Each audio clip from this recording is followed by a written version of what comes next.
The small gold cross her mother had given her rested against her collarbone, and she touched it now, whispering a quick prayer in Igbo. "Chinki, please guide my steps.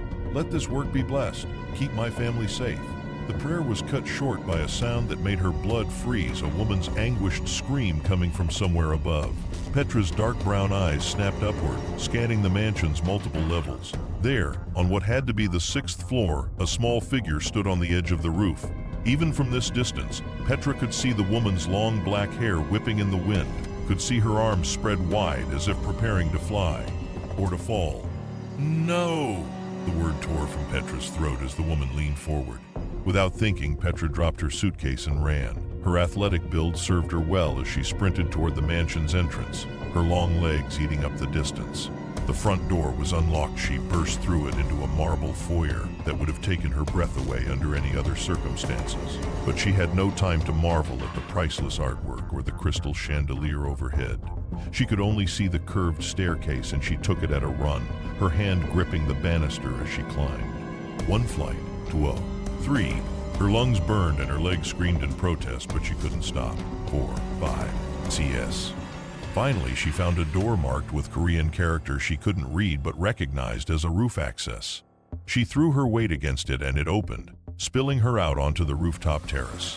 The Seoul skyline spread before her, the city just beginning to wake as the sun painted the horizon in shades of gold and pink. But Petra's eyes were locked on the woman standing at the roof's edge, barely 3 feet away from certain death. She was young, maybe 25, with a delicate frame, swimming in a black maid's uniform identical to the one Petra would soon be wearing. Her pale Korean face was streaked with tears, and her dark eyes held a devastation that Petra recognized from her own mirror during the darkest days after her father's death. "Please," Petra said softly, her Nigerian accent thick with emotion as she took a careful step forward. "Please don't do this." The woman's head whipped around, eyes widening at the sight of Petra. "Who are you?" she whispered in accented English. "My name is Petra. I'm new here. I just arrived." She took another slow step closer, hands raised in a gesture of peace. "What's your name?" "Sujane." The woman's voice broke on a sob. "But it doesn't matter. She'll kill me anyway. Miss Yuna found out that Master Ji-Hun smiled at me yesterday. Just smiled, that's all. But she saw it, and she knows, and she'll make sure I disappear like the others." Petra's heart hammered against her ribs. "What others?" Sujin laughed, the sound brittle and broken. "The maids who drew his attention. The ones who were pretty enough or interesting enough to make him look twice. They all disappeared. And you?" She turned fully now, and her tear-filled eyes widened as she took in Petra's features. "Oh no, you look like her, like the dead one, like his first wife. I don't understand." "You will. She'll see it immediately. Miss Yuna. She'll know what you are, what you look like, and she'll destroy you before Master Ji-Hun even has a chance to notice." Sujin's voice rose to a wail. "I'm already dead. At least this way I choose how." She turned back toward the edge, her body swaying. "No!"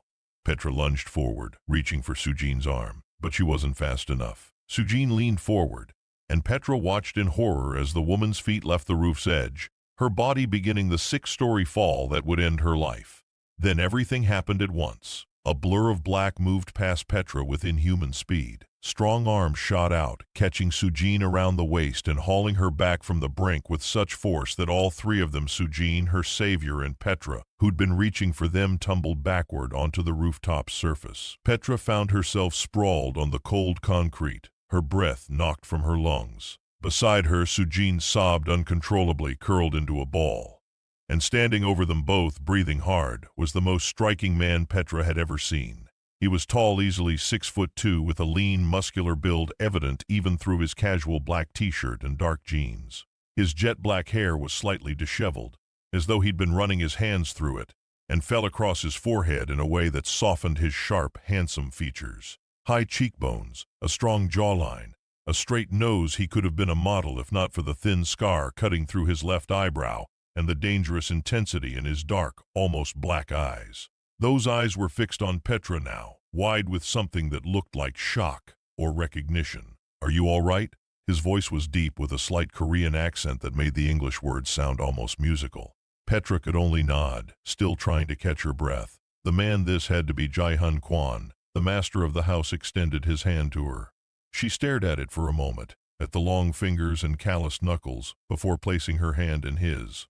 The moment their skin touched, something electric shot through Petra's body. It was like touching a live wire, a jolt that made every nerve ending sing and her breath catch for an entirely different reason. Ji-Hun's eyes widened fractionally, and she knew he'd felt it too, whatever this impossible thing was that crackled in the air between them. He pulled her to her feet with easy strength, but he didn't immediately release her hand. Instead, he stood there, barely 2 feet away, studying her face with an intensity that made her want to look away but held her captive. She could smell sandalwood cologne and something else, something uniquely him, and she realized with a start that she could see the faint shadow of tattoos beneath the thin fabric of his t-shirt. "Who are you?" Ji-Hun asked quietly, his thumb unconsciously stroking across her knuckles in a gesture that felt far too intimate for strangers. "Petra Akinwoo, sir." Her voice came out steadier than she felt. "I'm the new maid. I start today. I just arrived and I heard—" She gestured to Ji-Hun, who had stopped sobbing and was now staring at them both with wide, terrified eyes. Ji-Hun finally released Petra's hand and turned his attention to Ji-Hun. His expression hardened, the gentle intensity replaced by something colder, more authoritative. "Go to Mrs. Shaw. Tell her to assign you to the kitchen staff. You won't be working on the residential floors anymore." "Master Ji-Hun," Ji-Hun began. "That's an order." "And Ji-Hun?" He waited until she met his eyes. "If you ever try something like this again, I'll make sure you survive it and lock you in a room where you can't hurt yourself. Do you understand?" It should have sounded cruel, but Petra heard the underlying concern in his voice. This was a man who cared about his staff, even if he had to hide it behind authority. Ji-Hun nodded and scrambled to her feet, fleeing toward the roof access door without looking back. The door slammed shut behind her, leaving Petra alone with Ji-Hun Kuan on the rooftop as the sun continued its slow rise over Seoul. The silence stretched between them, heavy with unspoken questions. Petra knew she should say something, should thank him for saving Ji-Hun, should apologize for the intrusion. But she couldn't seem to make her mouth form words while he was looking at her like that, like she was a ghost he'd been waiting 5 years to see. "You can't be here," Ji-Hun finally said, his voice rough. "You have to leave, tonight. I'll pay for your flight back to Nigeria. I'll give you enough money that you won't need another job for years. But you cannot stay in this house." Petra's spine stiffened. "I don't understand. I just arrived. I haven't even started work yet. If this is about Ji-Hun, I was only trying to help." "It's not about Ji-Hun." He took a step closer and Petra's breath caught. He was so close now that she could see the flecks of gold in his dark eyes, could see the tension in his jaw. His hand lifted, and for a moment she thought he was going to touch her face. Instead, he seemed to catch himself, his hand hovering in the air between them before dropping back to his side. "Do you have any idea what you look like?" "I'm not sure what you mean, sir." "Don't call me sir." The words came out almost harsh. "My name is Ji-Hun. And you—" He turned away abruptly, running both hands through his hair in a gesture of frustration. "You look exactly like her. My wife, my dead wife." The words hung in the air between them like a physical presence. Petra felt the world tilt slightly beneath her feet. I'm sorry for your loss, but I don't see how." Her name was Yuna too.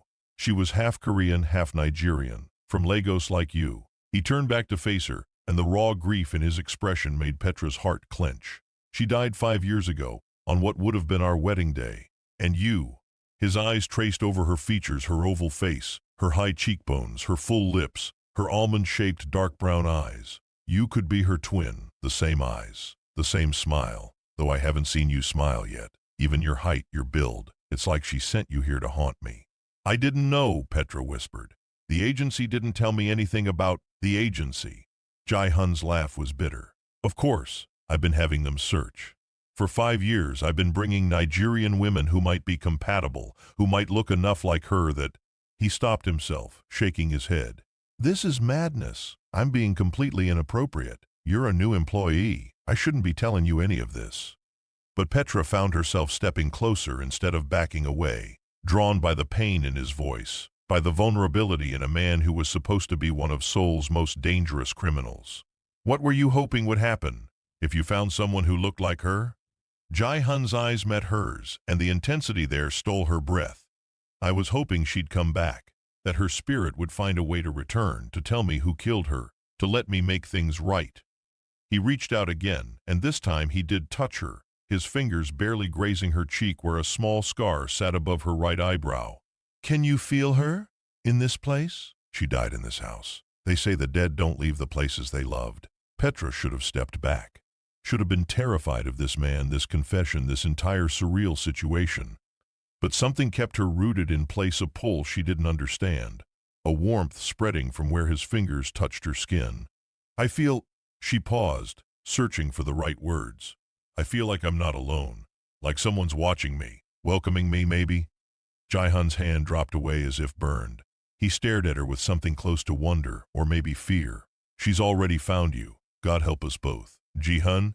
A woman's voice, sharp and cold as ice, cut through the moment. What's happening up here? They both turned toward the roof access door where a woman had just emerged. She was petite and delicate, with porcelain pale skin and chemically straightened black hair that fell to her mid-back. Her face would have been pretty if not for the cold calculation in her dark eyes and the cruel set of her mouth. She wore a cream-colored silk robe that probably cost more than Petra's entire wardrobe, and diamond studs glittered in her ears. This had to be current Yuna Park, the fiancée everyone feared. Her eyes slid from Ji-Hun to Petra, and Petra watched them widen, then narrow with an emotion that looked like pure hatred. Who? Current Yuna said slowly, her voice dropping to a dangerous whisper. Is this? Ji-Hun stepped away from Petra, but the movement was too slow, too reluctant. Current Yuna's sharp eyes tracked every inch of distance he put between himself and the new maid, and Petra could see the calculations happening behind those cold, dark eyes. This is Petra Akinwo, Ji-Hun said, his voice shifting from the raw vulnerability of moments before to something more controlled, more distant. The new maid, Mrs. Cho hired. She arrived early and heard Sujin on the roof. She was trying to help. Current Yuna's gaze raked over Petra from head to toe, lingering on her face with an expression that made Petra's skin crawl. Sujina, that incompetent girl, was going to jump. She waved a manicured hand dismissively. Good riddance, one less mouth to feed. She's been reassigned to the kitchen, Ji-Hun said firmly. She'll no longer be working the residential floors. How generous of you, darling. Current Yuna moved closer, her silk robe whispering against the concrete. She stopped directly in front of Petra, so close that Petra could smell her expensive perfume, something floral and cloying that made her want to step back. But she held her ground, keeping her eyes respectfully lowered, even as every instinct screamed at her to run. Look at me, Current Yuna commanded. Petra slowly raised her eyes to meet the other woman's gaze. For a moment, something flickered across Current Yuna's face, recognition, shock, and then pure fury so intense that Petra actually took a step backward. No, Current Yuna whispered, her voice shaking. No, this isn't possible. You can't be here. I don't understand, Petra began.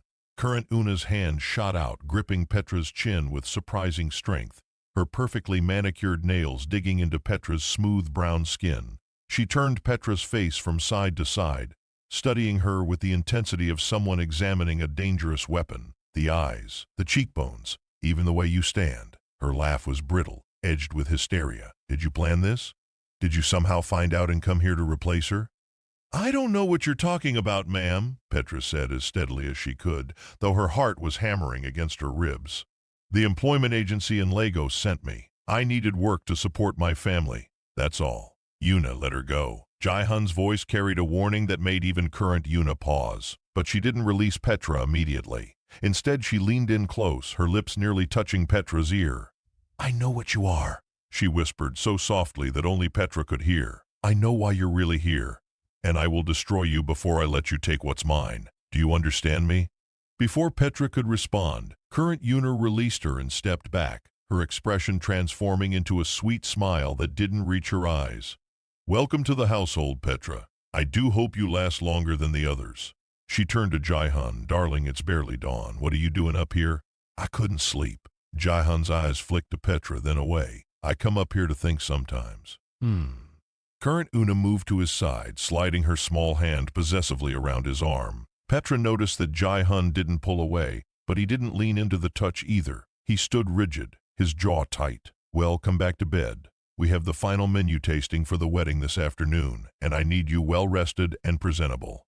The wedding, Ji-Hun repeated, and something in his tone made Petra look up. He was staring at her again with that same intense, conflicted expression. Yes, the wedding, our wedding, in 2 weeks. Current Una's voice had taken on a sharp edge. Or have you forgotten? I haven't forgotten. Good. Current Una tugged on his arm. Call me, and you, she turned back to Petra. Mrs. Cho will show you to your quarters and give you your assignment. I suggest you stay out of sight. I don't like looking at you. With that, she pulled Ji-Hun toward the roof access door. He went, but not before glancing back one more time at Petra. In that look, she saw apology, warning, and something else, something that made her breath catch and her pulse quicken in a way that had nothing to do with fear. Then they were gone, and Petra was alone on the rooftop as the sun finally crested the horizon, bathing Seoul in golden light. She stood there for a long moment, trying to process everything that had just happened. She'd been in Korea for less than 12 hours and had already nearly witnessed a suicide, been saved by a mafia boss who claimed she looked like his dead wife, and been threatened by his fiancée. What have I gotten myself into? But even as the thought formed, Petra knew she couldn't leave. Not just because she needed the money, though God knew she did, but because something was pulling her to stay. Something about Ji-Hun's grief, about the mystery of his dead wife, about the inexplicable connection she'd felt the moment their hands touched. And there was something else. A presence she'd felt since stepping onto this rooftop, like a whisper at the edge of her consciousness. A feeling of being watched, but not in a threatening way, more like being recognized. Petra touched her cross pendant and whispered another prayer before heading back down to face whatever awaited her in the mansion below. Mrs. Cho was waiting for her in the foyer, her lined face stern and disapproving. The older woman's dark eyes swept over Petra's rumpled appearance, her dress wrinkled from the fall on the roof, her carefully styled bun now slightly askew. So you're the one who interfered with Sujin's business on the roof, Mrs. Cho said without preamble. I was trying to save her life, Petra replied, lifting her chin. Mrs. Cho's expression didn't soften, but something shifted in her eyes, perhaps a grudging respect. Master Ji-Hun has given orders that you're to be given special quarters. Follow me. Special quarters? Petra picked up her abandoned suitcase from where she'd dropped it hours earlier and followed Mrs. Cho up the grand staircase. They climbed to the 4th floor, passing hallways lined with expensive artwork and closed doors that probably led to rooms Petra would never see. Finally, Mrs. Cho stopped in front of an ornate door at the end of a quiet corridor. This will be your room, Mrs. Cho said, producing a key from her pocket. It's unusual for a new maid to be given such accommodations, but Master Ji-Hun was very specific. She unlocked the door and pushed it open. Petra stepped inside and her breath caught. The room was beautiful, far too beautiful for servants' quarters. A large 4-poster bed dominated the space, dressed in ivory linens that looked impossibly soft. Floor-to-ceiling windows overlooked a garden courtyard, the morning light streaming through gauzy curtains. There was an antique dresser, a full-length mirror in a gilded frame, and a door that led to what appeared to be a private bathroom. But it was the personal touches that made Petra's skin prickle with unease. Fresh flowers, white lilies sat in a crystal vase on the nightstand. The closet door stood open, revealing clothes in her size, elegant pieces that no maid would ever wear. And on the dresser sat a framed photograph of a woman who could have been Petra's twin. She moved closer to the photograph, her hands trembling slightly. The woman in the picture was stunning, light brown skin, dark eyes, black hair styled in an elegant updo. She wore a traditional Korean hanbok in deep blue, and she was laughing at something off camera, her whole face lit with joy. But it was the resemblance that made Petra's blood run cold. The same oval face, the same high cheekbones, the same full lips. Even their eyes were shaped identically. That was Miss Yuna, Mrs. Cho said softly from behind her. The first Miss Yuna, Master Ji-Hun's wife. She died 5 years ago. How? Petra whispered. Poison. On what would have been her wedding day. Mrs. Cho moved to stand beside Petra, both of them staring at the photograph. She was Korean on her father's side, Nigerian on her mother's. From Lagos, like you. She was brilliant, spoke 5 languages fluently, worked as an interpreter for international organizations. That's how she met Master Ji-Hun. What was she doing with a man like him? A criminal? Mrs. Cho's eyes hardened. Be careful how you speak of Master Ji-Hun in this house.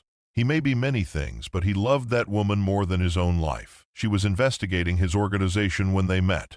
She agreed to marry him on one condition, that he would transform the business from criminal enterprise to legitimate operations. He agreed. He would have done anything for her. Petra touched the photograph's frame. But she died before the wedding. Yes, poisoned at her own engagement party. Master Ji-Hun found her in his arms, dying. Her last words were family, trust. betray it.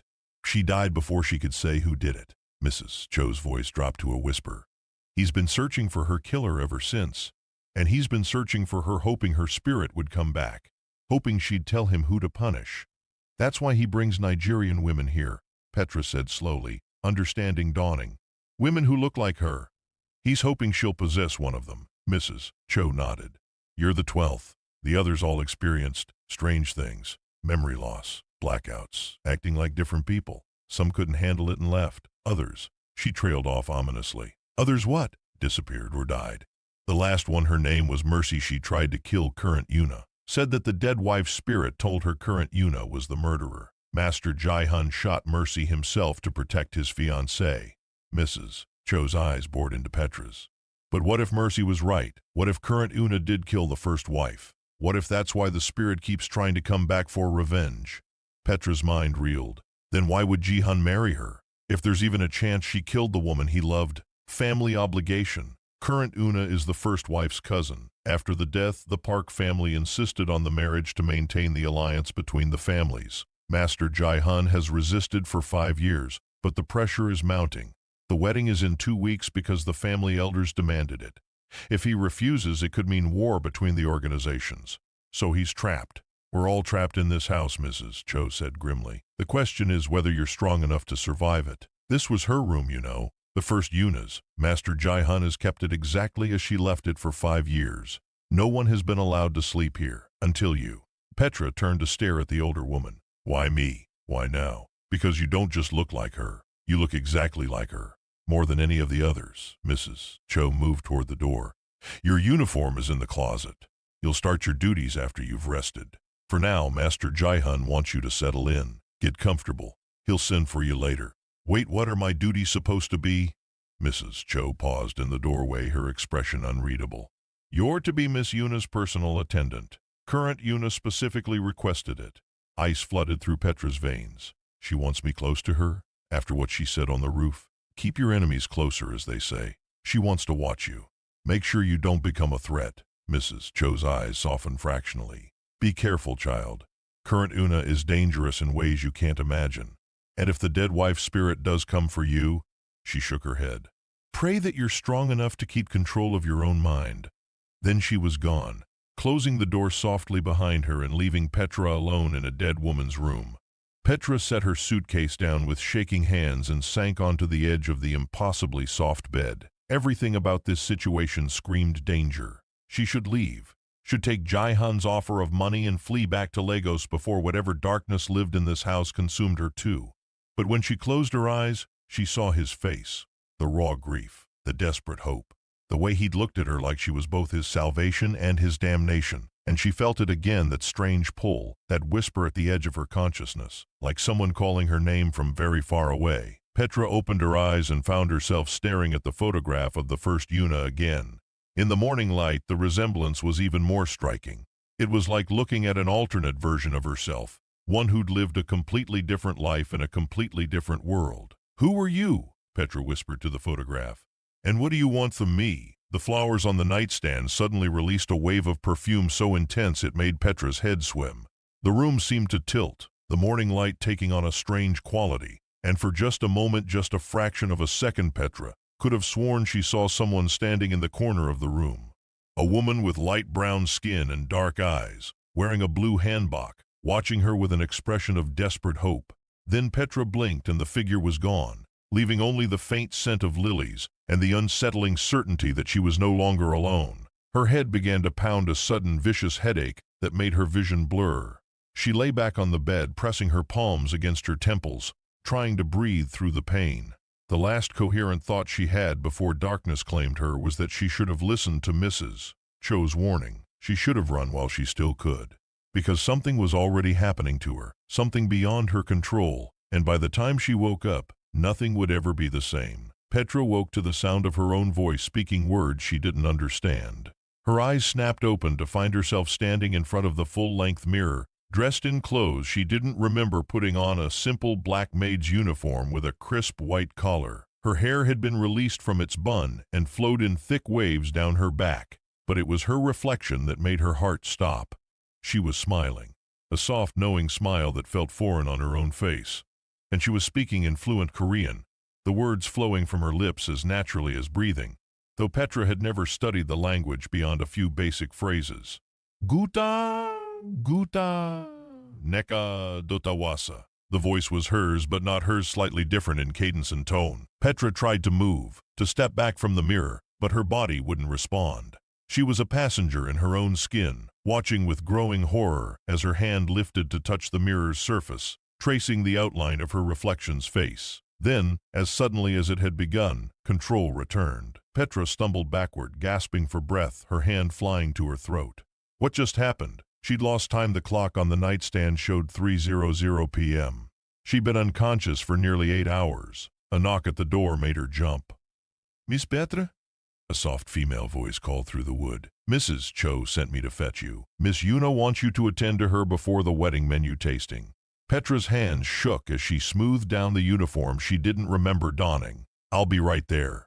She caught sight of herself in the mirror one more time. Her dark brown eyes looked the same, but there was something different about them, a depth, a knowing that hadn't been there before. And for just a moment she could have sworn she saw a flicker of someone else looking back at her. "Get it together," she told herself firmly, touching her cross pendant.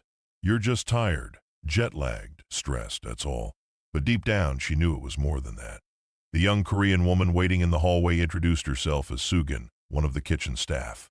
She was in her early 50s, with a round, kind face and warm eyes that crinkled at the corners when she smiled. Unlike Mrs. Cho's stern demeanor, Sugin radiated a maternal warmth that immediately put Petra at ease. "You look pale," Sugin observed as they walked through the mansion's corridors. "Did you eat anything?" "I don't remember," Petra admitted, then caught herself. That sounded insane. "I mean, I was so tired I must have slept through." "It's all right." Sugin's voice dropped to a whisper. "I know what happens in that room. To the others who slept there, the blackouts, the missing time." She glanced around to make sure they were alone. "She's trying to come back, the first Miss Yuna. She's been trying for 5 years, but she's never been able to fully take hold. Until now, maybe." "That's not possible," Petra said, but her voice lacked conviction. "Ghosts aren't real." "Possession is. Be careful what you say is impossible in this house," Sugin interrupted gently. "I've worked here for 15 years. I knew the first Miss Yuna. I watched her fall in love with Master Ji-Hun, watched them plan their future together. And I found her body after she was poisoned." Her eyes glistened with unshed tears. "She was a good woman. Kent, she used to talk to me like I was a person, not just a servant. She wanted to change things here, make the organization better, and someone killed her for it." They stopped in front of an ornate door on the 3rd floor. Sugin gripped Petra's arm urgently. "If she does come back through you, listen to what she has to say. She knows who killed her. She knows the truth. And that truth might be the only thing that saves Master Ji-Hun from making the biggest mistake of his life." Before Petra could ask what she meant, Sujin knocked on the door and stepped back, her expression shifting to neutral professionalism. "Enter!" Current Yuna's voice called from within. Petra took a deep breath and pushed open the door. Current Yuna's suite was opulent to the point of excess. Everything was white and gold, from the furniture to the curtains to the thick carpet beneath Petra's feet. The sitting room alone was larger than Petra's entire flat back in Lagos. Through an open doorway she could see a bedroom with a massive bed and a walk-in closet that seemed to stretch endlessly. Current Yuna herself sat at a vanity, studying her reflection as a makeup artist worked on her face. She was dressed in an emerald green silk robe, her black hair already styled in an elaborate updo. When she saw Petra's reflection in the mirror, her expression hardened. "Finally," she said, waving away the makeup artist. "Leave us. I'll finish myself." The makeup artist bowed and hurried out, leaving Petra alone with the woman who everyone in this house feared. Current Yuna turned on her cushioned stool to face Petra fully. Her dark eyes raked over every inch of Petra's appearance, lingering on her face with barely concealed hatred. "Come here," she commanded. Petra approached slowly, stopping a respectful distance away. Current Yuna gestured impatiently for her to come closer. When Petra was within arm's reach, Current Yuna suddenly grabbed her wrist, yanking her forward with surprising strength. "Let me make something very clear," Current Yuna said, her voice low and venomous. "I know what you are. I know why you're really here. Ji-Hun thinks he's being clever, bringing you into this house, giving you her room. He thinks if he surrounds himself with your face, she'll come back to him." She laughed bitterly. "He's a fool. She's dead. She's been dead for 5 years. And no amount of Nigerian maids who look like her will change that. I'm not trying to replace anyone, Petra said as steadily as she could, though her heart was pounding. I'm just here to work. Liar. Current Yuna's nails dug into Petra's wrist hard enough to hurt. You want him. I saw the way you looked at each other on the roof. That pathetic connection, that instant chemistry. She stood abruptly, forcing Petra backward until she hit the wall. Let me tell you a story about the precious first Yuna that everyone loves so much. Current Yuna leaned in close, her perfume overwhelming. She was my cousin, my older, perfect, brilliant cousin who everyone adored. Korean father, Nigerian mother, so exotic, so special. She could do no wrong. When she started investigating Ji-Hun's organization, my family saw an opportunity. Use her to get close to him, gather information, bring him down, or bring him in. She was supposed to be a tool. Current Yuna's laugh was bitter, but she fell in love with him instead. Actually fell in love with the most dangerous man in Seoul. And he fell for her too harder than anyone thought possible. Suddenly my perfect cousin had everything. The powerful husband, the respect, the future. Meanwhile, I'd been in love with Ji-Hun since we were teenagers. I was supposed to marry him. It was always supposed to be me. Petra's blood ran cold as understanding dawned. You killed her. You poisoned your own cousin. Current Yuna's smile was terrifying in its beauty. I have no idea what you're talking about. The investigation into her death found no conclusive evidence. These things happen at large parties. Someone with a grudge, a rival organization, any number of enemies. Ji-Hun has made many over the years. But you know the truth, Petra whispered. What I know, Current Yuna said, releasing Petra's wrist, is that after 5 years of mourning, Ji-Hun finally agreed to marry me. In 2 weeks I will become his wife. I will have the position that should have been mine from the beginning. And you, she poked Petra's chest hard with one manicured finger, are not going to ruin that. Not you, not her ghost, not anything. She moved back to her vanity, picking up a lipstick and applying it with practiced ease.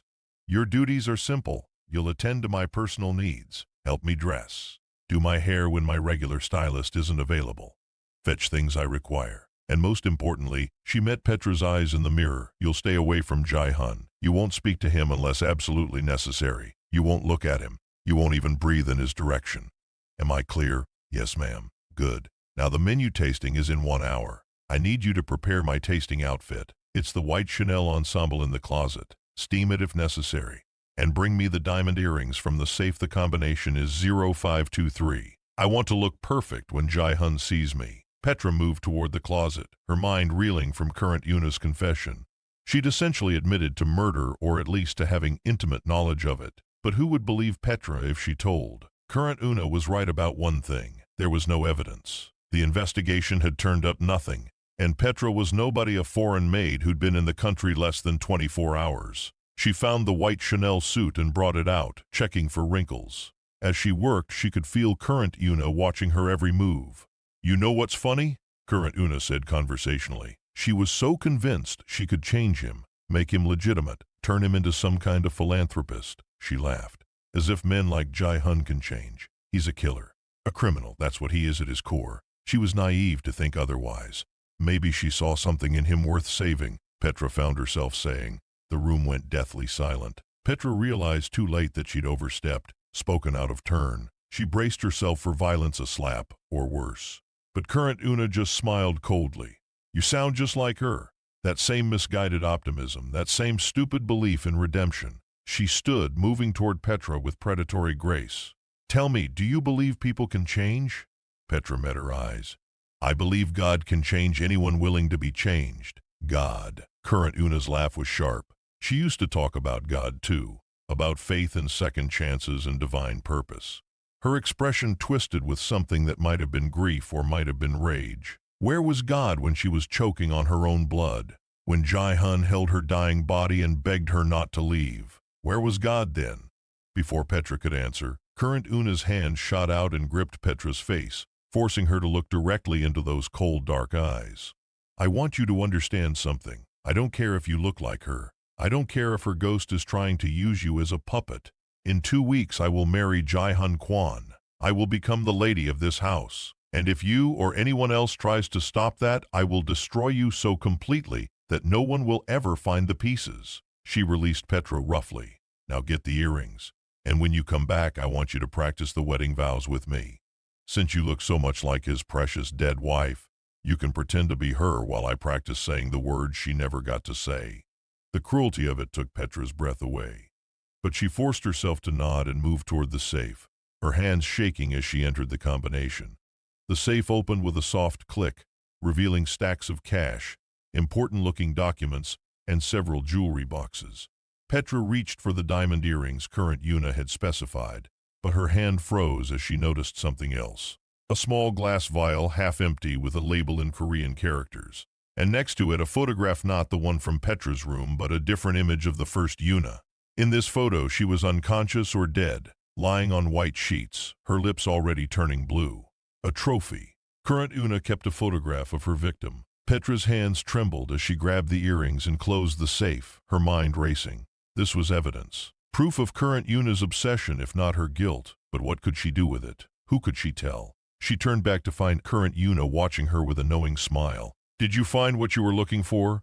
Current Yuna asked sweetly. Petra's blood ran cold. Had she seen? Did she know Petra had spotted the photograph? "Just the earrings, ma'am," Petra said as steadily as she could.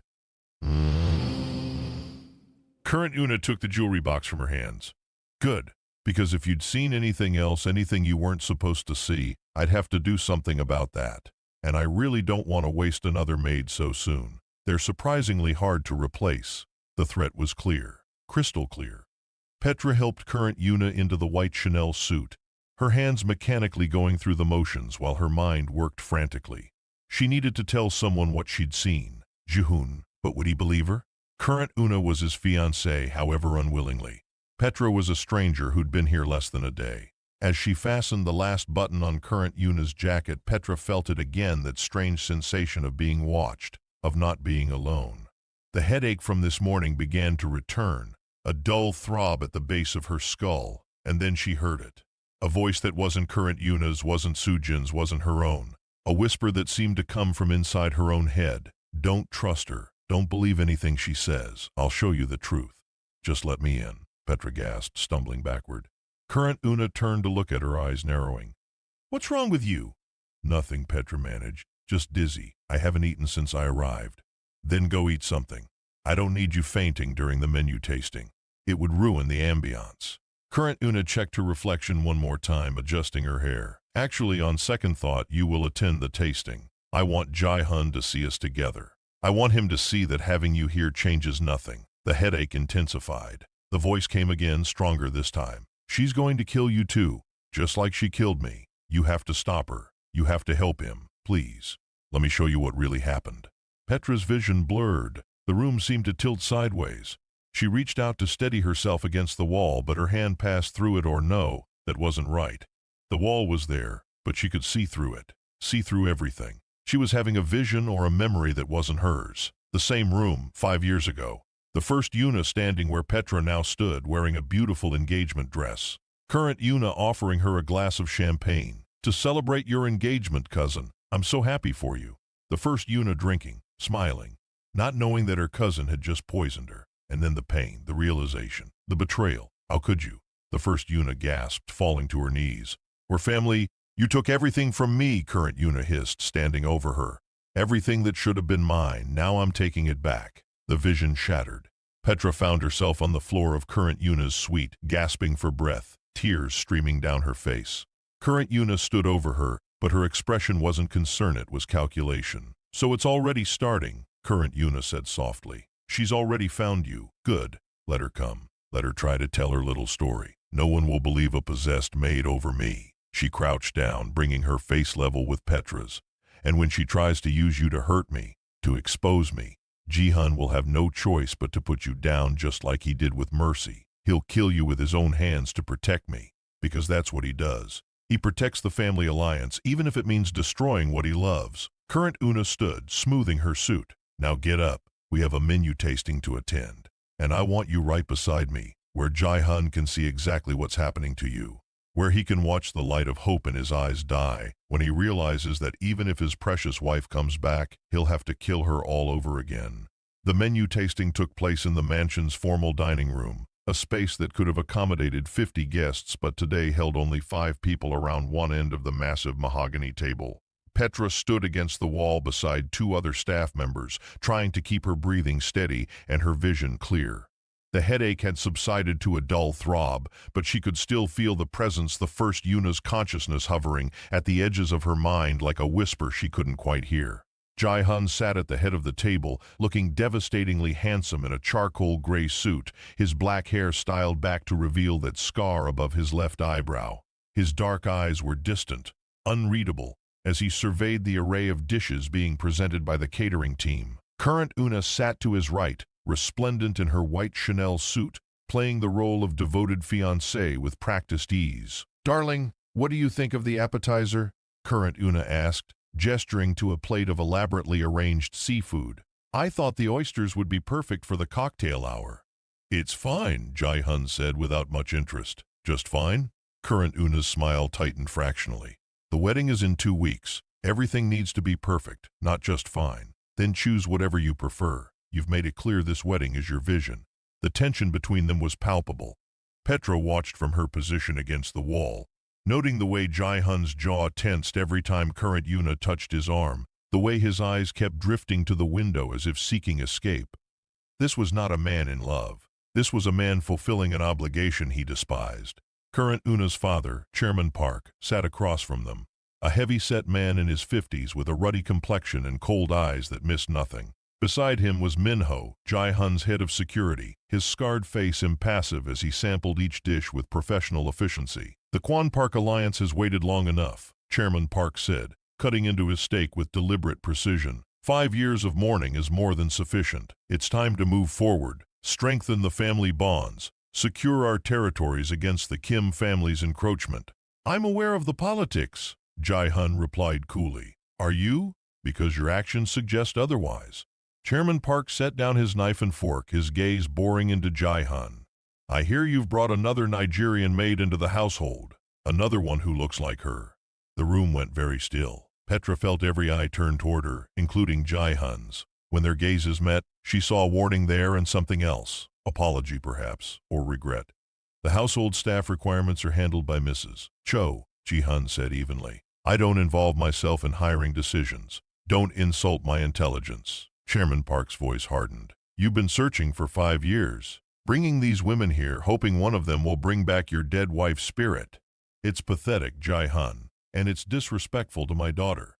"I'm fine, father," Current Yuna interjected smoothly, though her knuckles were white where she gripped her wineglass.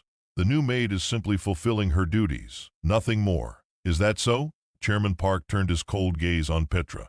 "Yo, come here." Petra's heart hammered as she moved forward, stopping a respectful distance from the table. Chairman Park studied her face with the same intensity Current Yuna had, and she saw the exact moment recognition hit the widening of his eyes, the sharp intake of breath. "Remarkable," he breathed. "The resemblance is uncanny. You could be her twin." "That's enough," Ji-Hun said, his voice carrying a warning edge. "No, I don't think it is." Chairman Park stood, moving around the table toward Petra. He was shorter than Ji-Hun but carried himself with the confidence of a man used to being obeyed. "What's your name, girl?" "Petra Akinwo, sir. Nigerian. Lagos?" At her nod, he laughed humorlessly. "Of course, just like her." "Tell me, Petra Akinwo, do you know why you're really here?" "I'm here to work, sir. To send money to my family." "You're here because he—" Chairman Park jabbed a finger toward Ji-Hun, is obsessed with a ghost. "Because he can't accept that my niece is dead and move on with his life like a rational man." "That's enough, Chairman Park." Ji-Hun rose from his seat, his tall frame radiating controlled violence. "You've made your point." "Have I?" The older man turned back to face Ji-Hun. "Because it seems to me you're still clinging to false hope, still wasting resources searching for something that can't be found. It's been 5 years, Ji-Hun. Yuna is dead. No amount of look-alike maids will bring her back." The temperature in the room seemed to drop. Petra watched Ji-Hun's hands clench into fists at his sides, watched the muscle jump in his jaw. When he spoke, his voice was deadly quiet. "You will not speak her name again in my presence." "I'll speak whatever name I choose," Chairman Park shot back. "Or have you forgotten that without the Park family's support, your organization would have been destroyed years ago? We propped you up after your father's death. We gave you legitimacy, connections, protection. And all we asked in return was a marriage alliance, first with Yuna, now with my daughter. The least you can do is honor that commitment without this pathetic display of mourning." Minho shifted in his seat, his hand moving subtly toward the weapon Petra knew he carried. The other staff members had gone very still, sensing the danger crackling through the air. "The commitment will be honored," Ji-Hun said through gritted teeth. "The wedding will proceed as planned." "Will it?" Current Yuna spoke up, her voice surprisingly calm. She stood, moving to stand beside her father. "Because looking at this scene, father, I'm not so sure. Ji-Hun can barely look at me. He spends his nights on the roof instead of in our bed. And now he's brought this," she gestured dismissively at Petra, "this living reminder of what he's lost into our home, given her the dead wife's room, positioned her as my personal attendant. If I didn't know better, I'd say he's trying to sabotage our marriage before it even begins." "Una," Ji-Hun started. "Don't." She held up one perfectly manicured hand. "Don't tell me I'm imagining things. Don't gaslight me. I've been patient for 5 years, waiting for you to heal, to move on, to finally see me as more than just a political convenience. But you can't, can you? You're so in love with a dead woman that you can't see the living one standing right in front of you." Her voice broke on the last words, and for a moment, Petra almost felt sorry for her. Almost forgot about the photograph in the safe, the vision of poisoning, the cold-blooded murder, because in that moment, Current Yuna looked genuinely heartbroken. But then her eyes met Petra's, and the mask slipped. Petra saw the calculation there, the manipulation. This was a performance, designed to make Ji-Hun feel guilty, to force his hand. "I love you," Current Yuna continued, moving toward Ji-Hun with tears glittering in her eyes. "I've loved you since we were teenagers. I've waited, I've been patient, I've done everything asked of me. When are you going to love me back?" Ji-Hun's expression was anguished. He reached out, cupping Current Yuna's face with unexpected gentleness. "I'm trying," he said quietly. "I swear to you I'm trying. Try harder." She leaned into his touch. "Send her away, the new maid. Send her back to Nigeria tonight. Prove to me that you're committed to our future, not trapped in the past." The room held its breath. Petra's heart sank. Of course he would choose Current Yuna. He had to, for the alliance, for his organization's survival, for everything his dead wife had wanted him to build. But when Ji-Hun spoke, his words surprised everyone. "No." Current Yuna stepped back as if slapped. "What? I won't send her away."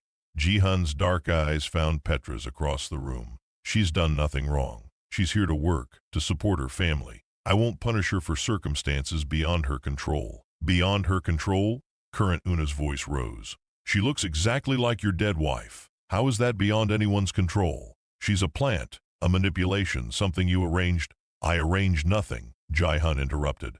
"The employment agency sent her. I didn't even know she existed until this morning."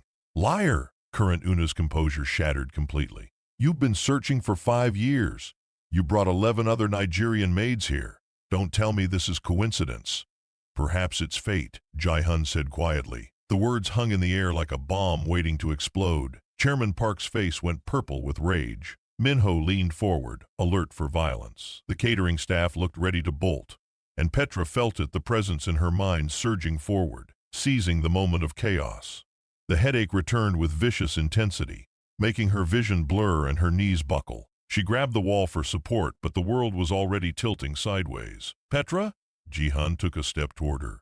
"Don't you dare," Current Yuna hissed at him. But he ignored her, moving around the table toward Petra as she slid down the wall. The last thing Petra saw before darkness claimed her was Ji-Hun's face, close to hers, his hands catching her before she hit the floor. And the last thing she heard was a voice, her own voice, but speaking in perfect Korean with an accent she'd never possessed. "Anyang, Chekia, I told you I'd come back." When consciousness returned, Petra found herself in an unfamiliar position. She was standing, not sitting, not lying down, but standing in the middle of the dining room. Ji-Hun was in front of her, his hands gripping her shoulders, his face a mask of hope and fear and desperate longing. "Una?" he whispered. "Is it really you?" And Petra heard her own voice respond in Korean. "It's me. I've been trying to reach you for so long." Terror flooded through her as she realized what was happening. She was aware, fully conscious and alert, but she wasn't in control. Her body moved without her permission. Her mouth formed words she didn't choose. She was trapped inside her own skin, a passenger watching someone else drive. The first Yuna had taken control. "No," Current Yuna breathed, backing away. "No, this isn't real. This is a trick, some kind of—" "Hello, cousin," Petra's body said, turning to face Current Yuna with a smile that felt wrong on Petra's face.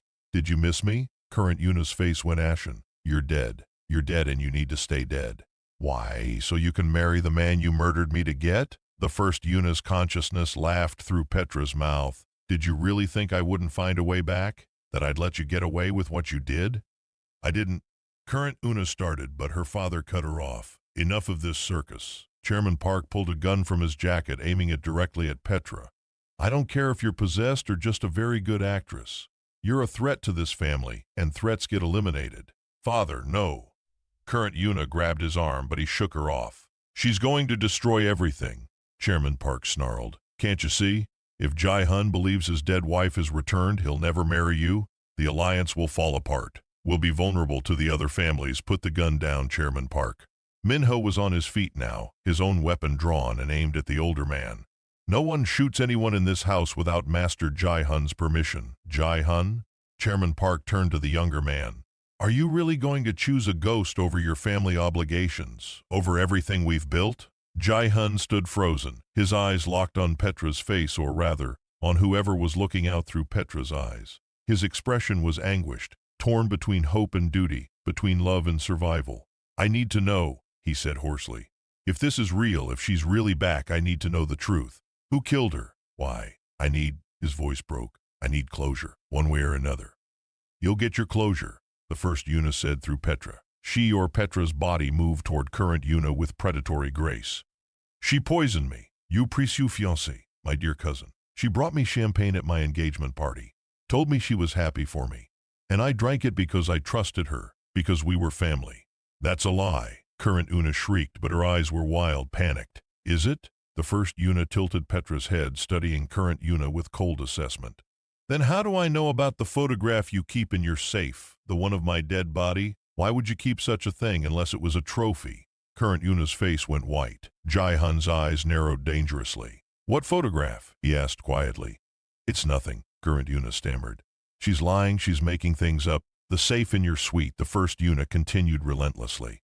Combination 0523. Open it. Show him what you've been hiding all these years. Ji-Hun, you can't believe this, current Yuna pleaded, grabbing his arm. It's a trick. She's possessed, she's not herself. Min-ho, Ji-Hun said, his voice like ice. Go to Miss Yuna's suite. Open the safe. Bring me everything inside. Don't you dare, Chairman Park growled, but Min-ho was already moving toward the door. Father, stop him, current Yuna cried. Chairman Park raised his gun again, but this time it was aimed at Ji-Hun. I can't let you do this. I can't let you destroy 5 years of careful planning because of some supernatural nonsense.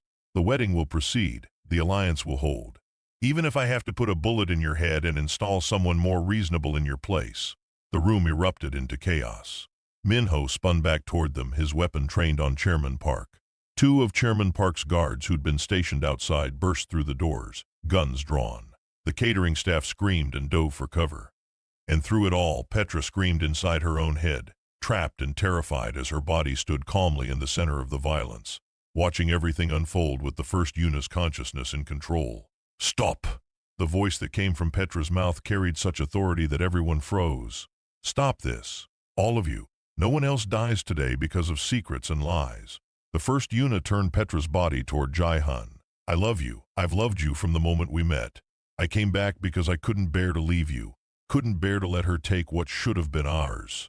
But this, she gestured at the armed standoff. This isn't the future I wanted for you. This isn't the man I fell in love with. Una, Ji-Hun whispered, his eyes glistening. You have to let me go, the first Yuna said gently. You have to stop searching, stop hoping, stop bringing these poor women here to be vessels for a ghost. I'm gone. My body is dead. And this woman, Petra felt control of her hand return just long enough to touch her own chest. She deserves to live her own life, not be trapped as my puppet. I can't. Ji-Hun's voice broke. I can't lose you again. You already lost me 5 years ago. What you're holding on to now is just a shadow, a memory. It's not fair to me, to you, or to her. The first Yuna's presence in Petra's mind began to fade like a tide receding. Find who killed me, make them pay, and then move on. Build the future we planned, but build it for yourself, not for my ghost. Don't leave, Ji-Hun begged, reaching for Petra. Please don't. But the first Yuna was already letting go, releasing her hold on Petra's consciousness. The last thing she said, in a whisper only Petra could hear inside their shared mind, was, the photograph will prove everything. But be careful. Current Una isn't the only one with secrets. Neither is her father. The truth is so much worse than you know. Then she was gone, and Petra was falling, her legs giving out as control of her body returned. Ji-Hun caught her, lowering them both to the floor, cradling her against his chest as she gasped for breath. Petra, can you hear me? She nodded weakly, her whole body trembling with exhaustion. Possession, if that's what it had been, took a physical toll she hadn't anticipated. Every muscle ached, her head throbbed, and she felt hollowed out, like something vital had been scraped away. I'm here, she managed to whisper. It's me. She's gone. Relief flooded Ji-Hun's features, quickly followed by something more complicated. He held her closer, his hand cradling the back of her head, and she felt his heart racing against her cheek. I thought I'd lost you too, he murmured, so quietly she almost didn't hear. Around them, the standoff continued. Chairman Park still held his gun, but his confidence had wavered. Current Una stood alone, her perfect facade crumbling as she realized everyone was staring at her with suspicion and dawning horror. Min-ho returned then, holding a metal box from the safe. He set it on the dining table and opened it. Inside were stacks of cash, several passports, and just as the first Yuna had said, a photograph. Ji-Hun gently set Petra aside and stood, moving to the table. He picked up the photograph and Petra watched his face go completely blank, the kind of blank that preceded volcanic rage. Where did you get this? His voice was so quiet it was terrifying. Current Una said nothing, her chest heaving with panicked breaths. Where did you get this? Ji-Hun roared, slamming his fist on the table hard enough to crack the wood. It's not what you think, Current Una stammered. I can explain why you have a photograph of my wife's corpse. Explain why you've kept it for 5 years like some kind of sick souvenir. She sent it to me, Current Una blurted out. I swear, someone sent it to me after she died. I don't know who. I kept it because I thought it might be evidence, might help find... Liar.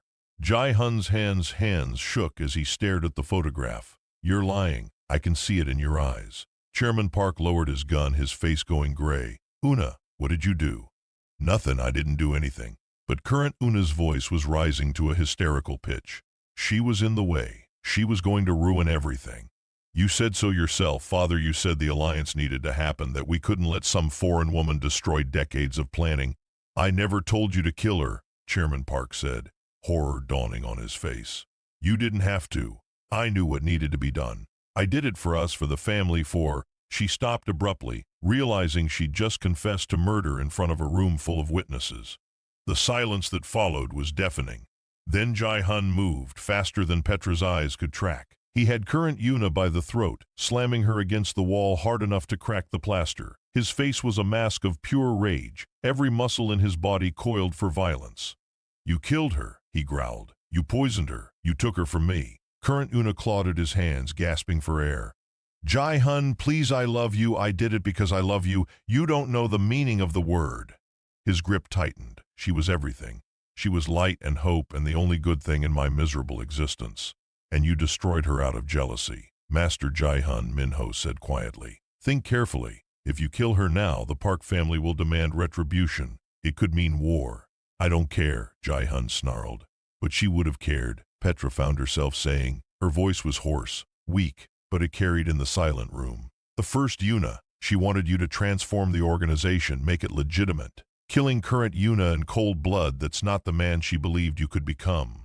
Ji-Hun's eyes met hers and she saw the internal battle raging. The desire for vengeance warred with the memory of his wife's hopes for him, her faith in his potential for change. Finally, with visible effort, he released Current Yuna. She collapsed to the floor, coughing and gasping.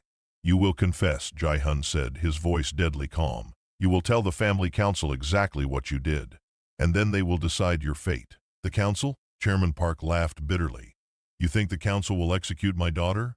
They'll cover this up, arrange a payment to you, force the marriage to proceed anyway. That's how our world works. Then maybe it's time our world changed, Ji-Hun said quietly. He turned to Min-ho. Contact the prosecutor we have on retainer, the one who actually has a conscience. Tell him we have evidence of a murder and a full confession. Current Una Park will face real justice, not family politics. You can't be serious, Chairman Park said. She's family. She murdered my wife, your niece, her own cousin. Ji-Hun's voice was hard as steel. Family doesn't mean anything if we protect killers. He looked at Petra then, really looked at her, and something passed between them, an understanding. A connection forged in impossible circumstances. "Are you all right?" he asked. Petra nodded, though she wasn't sure it was true. "I will be. I'm sorry," Ji-Hun said. "For everything. For bringing you into this nightmare. For what she did to you." He gestured at where current Yuna still huddled on the floor. "I chose to stay," Petra said quietly. "After you warned me, after I saw the danger, I chose to stay because—" She paused, searching for the right words. "Because something told me I was supposed to be here, that this was where I needed to be." "Fate," Ji-Hun said, echoing his earlier word. "Or God's plan," Petra replied, touching her cross. Before either could say more, the dining room doors burst open and Mrs. Cho rushed in with several other staff members, having heard the commotion. She took in the scene, the armed standoff, current Yuna on the floor, Ji-Hun and Petra's obvious exhaustion, and her weathered face creased with worry. "What happened?" she demanded. "The truth happened," Ji-Hun said simply. Finally.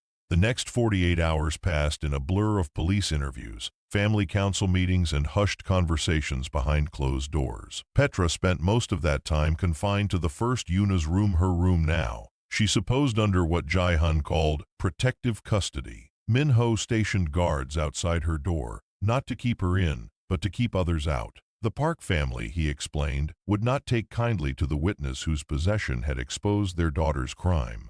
Petra stood at the window now, watching dawn break over Seoul for the third time since her arrival. She pressed her palm against the cool glass, her dark brown eyes tracing the city skyline as it emerged from darkness. The bruises on her wrist from current Yuna's grip had faded to yellow-green, but the psychological marks ran deeper. She could still feel the echo of the first Yuna's presence in her mind, not controlling, not speaking, just there. A warmth, a comfort, like a sister she'd never known watching over her. It should have terrified her. Instead, it felt strangely right.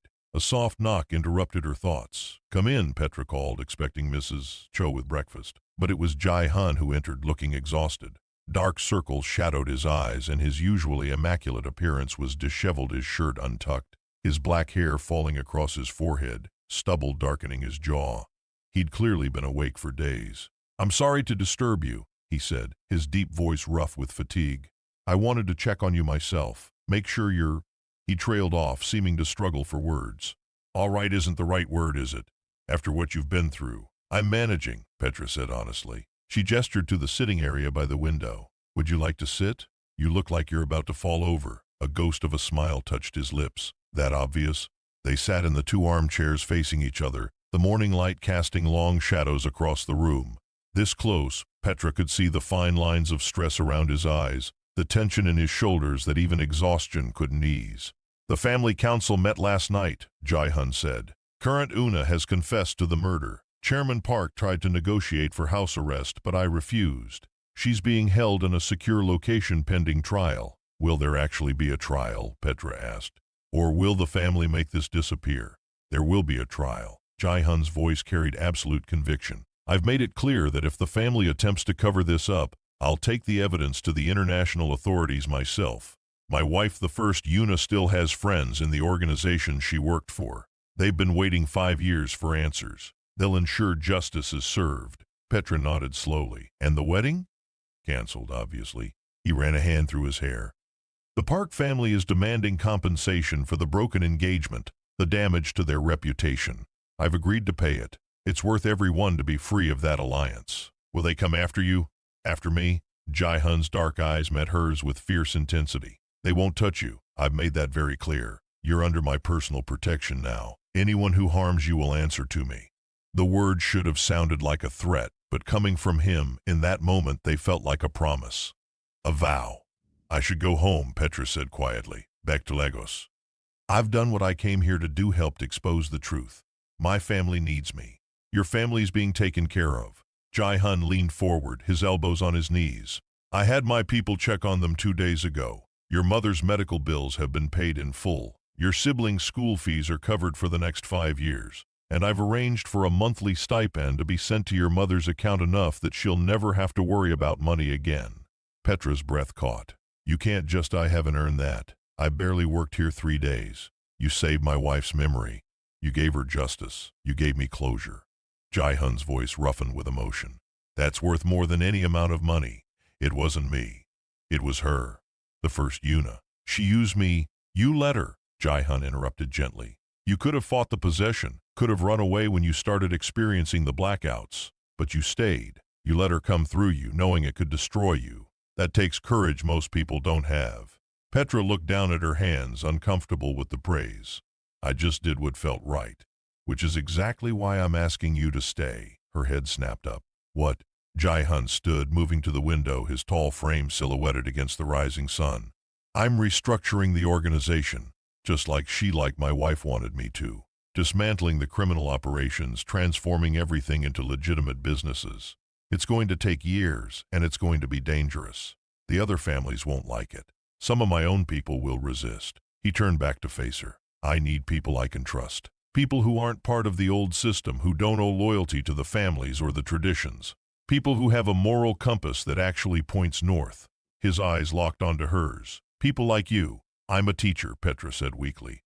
I don't know anything about running a criminal organization or transforming it into something legitimate. You know about right and wrong. You know about standing up for what you believe in, even when it's terrifying. You know about sacrifice. You came to a foreign country, took a job with strangers, all to take care of your family. Ji-Hun moved closer. Those are the qualities I need. Everything else can be learned. Petra's mind raced. Stay in Seoul? Work for Ji-Hun? It was insane. She barely knew him. This whole situation was something out of a thriller novel, not real life. But even as she thought it, she felt that pull again, the same inexplicable magnetism that had kept her from running away when she had the chance. And underneath it, that warm presence in her mind, the first Yuna's consciousness offering gentle encouragement. Stay, the presence seemed to whisper. Help him. This is why you're here. What exactly would I do? Petra asked carefully. Relief flickered across Ji-Hun's features. Whatever you're comfortable with. I need someone to oversee the charitable foundation I'm establishing, part of the transformation. Educational programs, medical clinics, support for trafficking victims. All the things she wanted to do. He paused. I also need someone who can speak truth to me. Who won't be afraid to call me out when I'm making decisions based on the old ways instead of the new vision. Someone who can be my conscience when mine fails. That's a lot of responsibility for someone who's been in your country less than a week. I know. And I'm not asking for an answer right now. Stay another week. Let me show you what we're building. Meet the people who are committed to change. See if you can envision yourself as part of it. His voice softened. And if at the end of that week you want to go home to Lagos, I'll personally escort you to the airport and make sure you have everything you need to build whatever life you want there.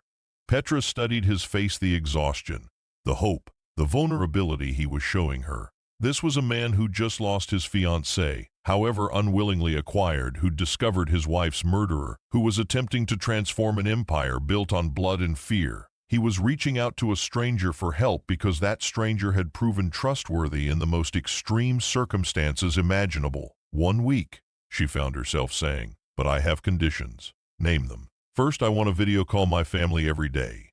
I need them to know I'm safe and that this is my choice. Done. I'll have a secure line set up in your room within the hour. Second, I want to learn Korean properly.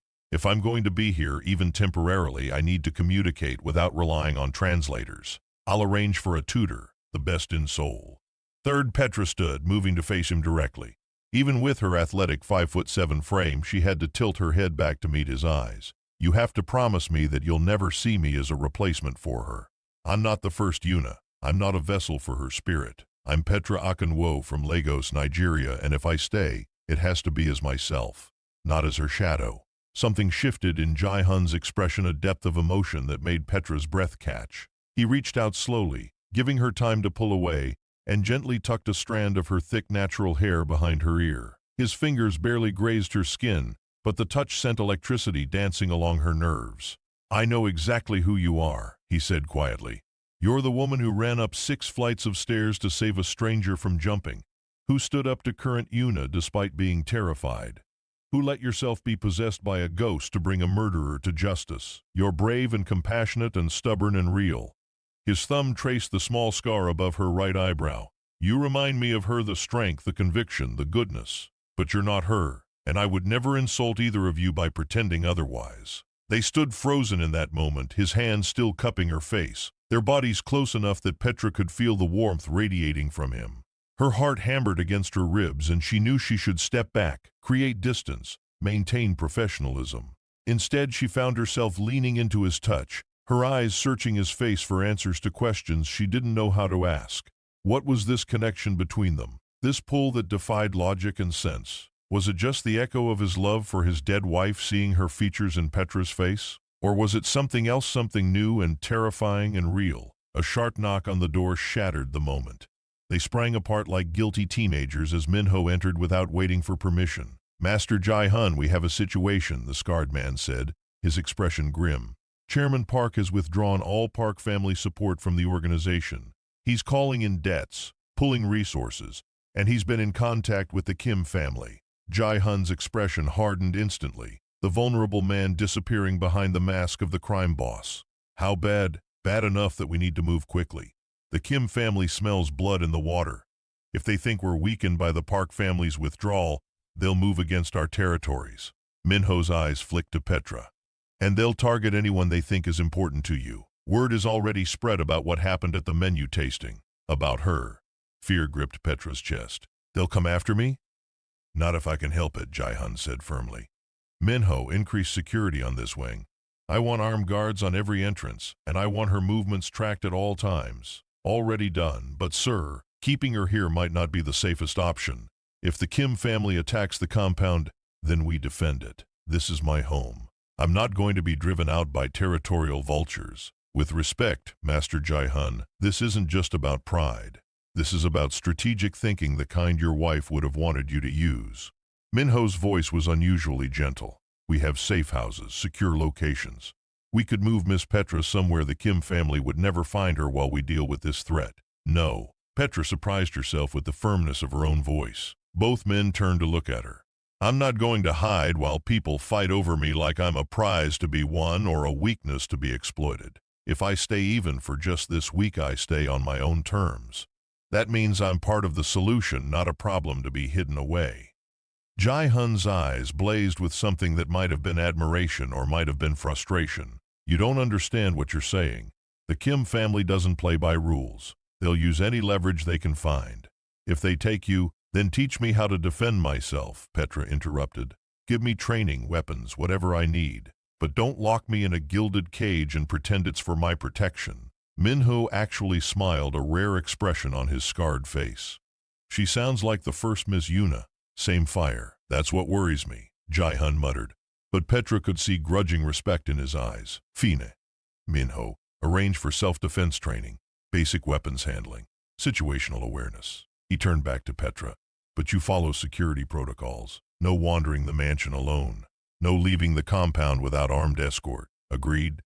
"Agreed. Now both of you need to see this." Min-ho pulled out his phone, pulling up a video. "This was posted online 2 hours ago. It's already gone viral in our circles." He pressed play. The video showed Chairman Park, looking haggard and aged, standing in front of what appeared to be a traditional Korean home. He spoke in Korean, but Min-ho provided translation. "My daughter has been falsely accused of murder by Ji-Hun Kuan," Chairman Park's recorded voice said. "He uses tricks and theatrical possession claims to frame an innocent woman because she had the misfortune to resemble his dead wife. This is a man who cannot be trusted, who puts his obsession with the past above honor, family, and truth. I call upon all allied families to reconsider their support of the Kuan organization and to stand with the Park family in seeking justice for this grievous wrong." The video ended. Petra felt sick. "He's spinning the narrative, making it look like we fabricated everything." "Worse," Min-ho said. "He's positioning current Yuna as a victim. Some of the families are buying it, especially the ones who never liked the idea of Ji-Hun transforming the organization into something legitimate. They want the old ways to continue." "Then we go public," Petra said suddenly. Both men stared at her. "You have evidence, right? The photograph, the confession, everything. Release it all. Not just to the family council, but to the actual authorities, to the media, to everyone." "That would expose our entire organization to scrutiny," Ji-Hun said slowly. "The police, the prosecutors we don't control, international agencies, they'd all descend on us." "Exactly, which means you'd be forced to clean house. No more operating in the shadows, everything out in the open." Petra's mind raced as the plan formed. "It's what the first Yuna wanted anyway, isn't it? Legitimate operations? You can't be half legitimate." You have to commit completely. Burn the old ways down and build something new from the ashes. Min-ho whistled low. That's actually brilliant. Risky as hell, but brilliant. Ji-Hun paced to the window and back, his expression troubled. If we do this, there's no going back. Some of my people will leave. Some might even turn against me. And the other families, he shook his head. This could start a war. The war is already starting, Petra pointed out. Chairman Park just fired the first shot with that video. You can either fight it on his term shadow games and family politics, or you can change the battlefield entirely. Force everything into the light where lies can't survive. Ji-Hun stopped pacing and looked at her with an intensity that made her skin flush. You've been here 3 days and you're already proposing we completely destroy the organization structure that's existed for generations. Is that a no? That's a you're either incredibly brave or incredibly reckless, and I haven't decided which yet. But he was smiling, a real smile that transformed his entire face, making him look younger, less burdened. She would have loved you, you know. My wife, you think like her. Bold, uncompromising, willing to burn it all down for what's right. The words created a warm glow in Petra's chest, but also a pang of something complicated. She was helping to fulfill a dead woman's vision, working alongside a man who'd loved that woman desperately. Where did that leave Petra herself? Was she just a tool to achieve someone else's dreams? Or was she starting to build something of her own here? Before she could examine those thoughts too closely, Min-ho's phone buzzed urgently. He checked it and cursed in Korean. What is it? Ji-Hun demanded. The Kim family. They've made their move. They've taken over 3 of our businesses on the east side. Our people were forced out at gunpoint. Min-ho's jaw clenched. And they've issued an ultimatum. Return the territories by midnight tonight, or they start targeting our holdings systematically. They specifically mentioned the schools and medical clinics we fund. They'd attack schools? Petra was horrified. Children? They'd burn down an orphanage if it gave them leverage, Min-ho said grimly. The Kim family doesn't have a conscience. Ji-Hun's hands clenched into fists. Petra could see the internal battle on his face, the man who wanted to respond with overwhelming violence versus the man trying to become something better. We fight back, he said finally, but we do it smart. Min-ho, contact our legal team. I want injunctions filed against the Kim family for every business they've seized. Get the police involved, the ones who aren't on anyone's payroll. Make this messy in public. They'll escalate, Min-ho warned. Let them. The more they escalate, the more attention they draw, the harder it becomes for them to operate in the shadows. Ji-Hun's strategy was forming as he spoke. Meanwhile, we accelerate Petra's plan. I want every piece of evidence against current Yuna delivered to the prosecutor's office by this afternoon. I want statements prepared for the media. And I want documentation of every illegal operation we're shutting down, every legitimate transformation we're making. The families will see this as betrayal, Min-ho said. The families have been living on borrowed time. The world is changing. We either change with it or get swept away. Ji-Hun turned to Petra. You asked for 1 week. I'm asking you to help me through it. Will you? Petra thought of her mother back in Lagos, recovering from cancer. Her siblings in school, their futures secure now because of Ji-Hun's generosity. She thought of the first Yuna, whose presence still lingered in her mind like a warm embrace, encouraging her forward. And she thought of the man standing before her, flawed, dangerous, but genuinely trying to become better, trying to honor a dead woman's dream while building something new. I'll help, she said, but we do this together. No more locking me away from my protection. If we're burning down the old ways, I want to be there with the matches. Ji-Hun crossed the distance between them in 2 strides and pulled her into a sudden, fierce embrace. Petra stiffened in surprise, then slowly relaxed into it, her arms coming up to circle his waist. He was warm and solid, and she could feel his heart racing against her cheek. Thank you, he murmured into her hair, for staying, for believing this is possible. Don't thank me yet, Petra said, her voice muffled against his chest. We might all end up in prison or dead before this is over. She felt his chest rumble with dark laughter. At least we'll go down fighting for something that matters. They held each other for another moment before Min-ho cleared his throat pointedly. As touching as this is, we have about 12 hours to prevent a gang war and restructure an entire criminal empire. We should probably get started. Petra pulled back, suddenly aware of how intimate the embrace had been, how right it had felt to be in Ji-Hun's arms. She could see from his expression that he'd felt it too, that dangerous, impossible pull between them. But there would be time to examine that later. Right now, they had a war to prevent and a revolution to start. All right, Petra said, straightening her shoulders. What do we do first? Ji-Hun's smile was predatory. First, we call a press conference. If we're going to expose the truth, we do it big. Let the whole world watch the Korean underworld tear itself apart and rebuild. And second, I teach you how to shoot a gun. Because Minho's right about one thing, this is going to get messy before it gets better. The shooting range in the mansion's basement was nothing like Petra had expected. She'd imagined something crude and makeshift, but instead found a professional facility that wouldn't have been out of place in a military compound. Soundproofed walls, multiple lanes, and an array of weapons that made her stomach turn. This was where men trained to kill, and she was about to join them. Ji-Hun stood beside her, checking the magazine of a compact pistol with practiced efficiency. He'd changed into dark tactical pants and a fitted black t-shirt that revealed the full extent of the tattoos covering his arms and shoulders. Dragons and tigers, rendered in intricate detail, along with Korean script she couldn't read.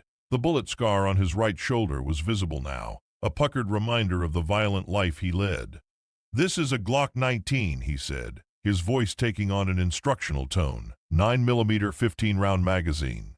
It's what most of my security team carries because it's reliable and relatively easy to handle." He turned to face her, the weapon pointed safely downward. "Before I put this in your hands, I need you to understand something. A gun isn't a magical solution. It won't make you safe. It won't make you powerful.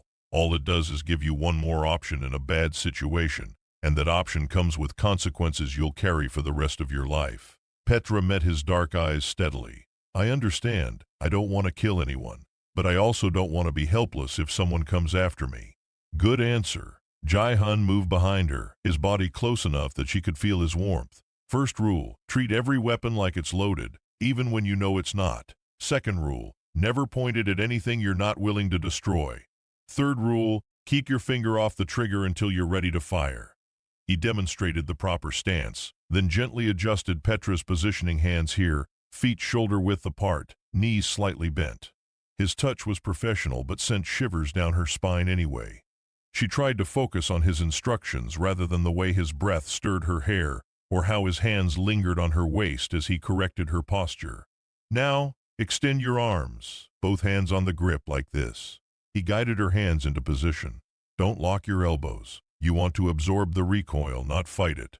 Petra aimed at the paper target downrange, a simple silhouette of a human torso. The weight of the gun felt wrong in her hands, foreign and dangerous. This was so far from her classroom in Lagos, from the life she'd known just days ago. "Whenever you're ready," Ji-Hun murmured. "Squeeze the trigger slowly. Don't jerk it." She took a breath, said a silent prayer, and squeezed. The recoil kicked harder than she expected, jolting her arms upward. The shot went wide, missing the target entirely. But Ji-Hun's hands were there immediately, steadying her, bringing her aim back to center. "Good first attempt. Your stance held. Try again." They spent the next hour like that, Ji-Hun patiently coaching while Petra slowly improved her accuracy. By the end, she could hit the target consistently, though she was far from expert level. Her arms ached and her ears rang despite the protective headphones, but she felt a grim satisfaction in her progress. "Enough for today," Ji-Hun finally said, taking the weapon from her hands. "You did well. Better than most people their first time." "I hate this," Petra admitted, pulling off the headphones. "I hate that I need to learn this. I hate that your world requires it." "I know. I hate it too." He secured the gun in a locked cabinet, then turned back to her. "For what it's worth, I hope you never have to use those skills. But I'm glad you have them now, just in case." They stood in the echoing silence of the range, and Petra became acutely aware that they were alone together in the soundproofed basement. No Minho, no staff, no one to interrupt or observe. Ji-Hun seemed to realize it too, his posture shifting from instructor to something more uncertain. "Petra, he began, then stopped, running a hand through his black hair in that gesture of frustration she was coming to recognize. "This is inappropriate. The timing is terrible. You've been through trauma, you're vulnerable, and I'm your employer. I shouldn't be feeling—" He cut himself off again. "Feeling what?" Petra asked quietly. His dark eyes locked onto hers with an intensity that made her breath catch. "Like I want to kiss you. Like I've wanted to since that moment on the roof when you looked at me with those fearless eyes and told me to honor your position.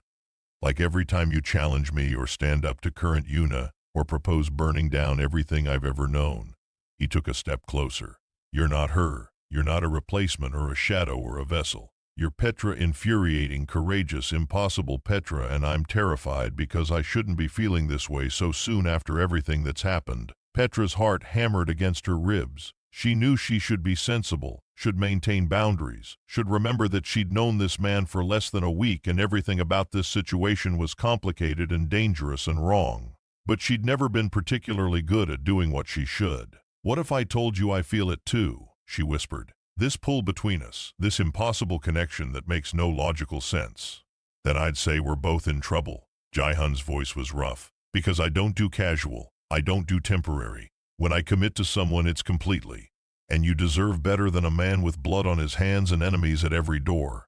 Maybe I should get to decide what I deserve." They stared at each other, the air crackling with tension and want, and the weight of everything unspoken between them.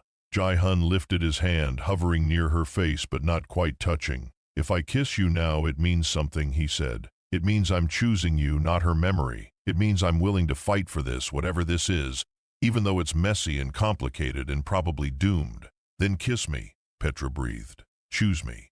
He closed the distance between them, one hand cupping her face while the other pulled her close by the waist. When his lips met hers, it was nothing like the desperate, testing kiss on the roof that the first Yuna's spirit had stolen. This was deliberate, reverent, achingly tender. He kissed her like she was precious, like he was afraid she might disappear if he held too tight. Petra's hands found their way to his chest, feeling his heart racing beneath her palms. She kissed him back with equal tenderness, pouring 5 days of tension and fear and impossible attraction into the contact. He tasted like coffee and something uniquely him, and the sandalwood scent of his cologne wrapped around her like a cocoon. When they finally broke apart, both breathing hard, Ji-Hun rested his forehead against hers. "This is insane," he murmured. "We barely know each other." "I know you're trying to become a better man," Petra said. "I know you loved your wife enough to search for her for 5 years. I know you're willing to burn down an empire to honor her memory. That's more than most people know about their partners after years together. And what do I know about you?" His thumb traced her cheekbone. "That I'll run up 6 flights of stairs to save a stranger. That I'll let myself be possessed by a ghost if it means justice. That I won't hide when things get dangerous." She smiled slightly. "And that I'm stubborn enough to challenge a crime boss to his face." "Impossibly stubborn," he agreed, but he was smiling too. Then his expression sobered. "Petra, if we do this, if we try to build something real here, it's going to be harder than anything you've faced. The families will see you as a weakness. Some of my own people will resent you for changing things. You'll be a target for anyone who wants to hurt me." "I'm already a target," Petra pointed out. "At least this way I get to choose why I'm fighting." Before Ji-Hun could respond, his phone buzzed insistently. He pulled it out with a frustrated sigh, then his expression hardened as he read the message. "What is it?" "The press conference. It's in 2 hours. The media is already gathering." He met her eyes. "This is it. Once we go public with everything, there's no taking it back. Are you sure you want to be part of this?" Petra thought of her mother and siblings safe in Lagos, thought of the first Yuna's gentle presence in her mind encouraging her forward, thought of the man standing before her who was willing to destroy everything he'd ever known for the chance to build something better. "I'm sure," she said. "Let's burn it all down."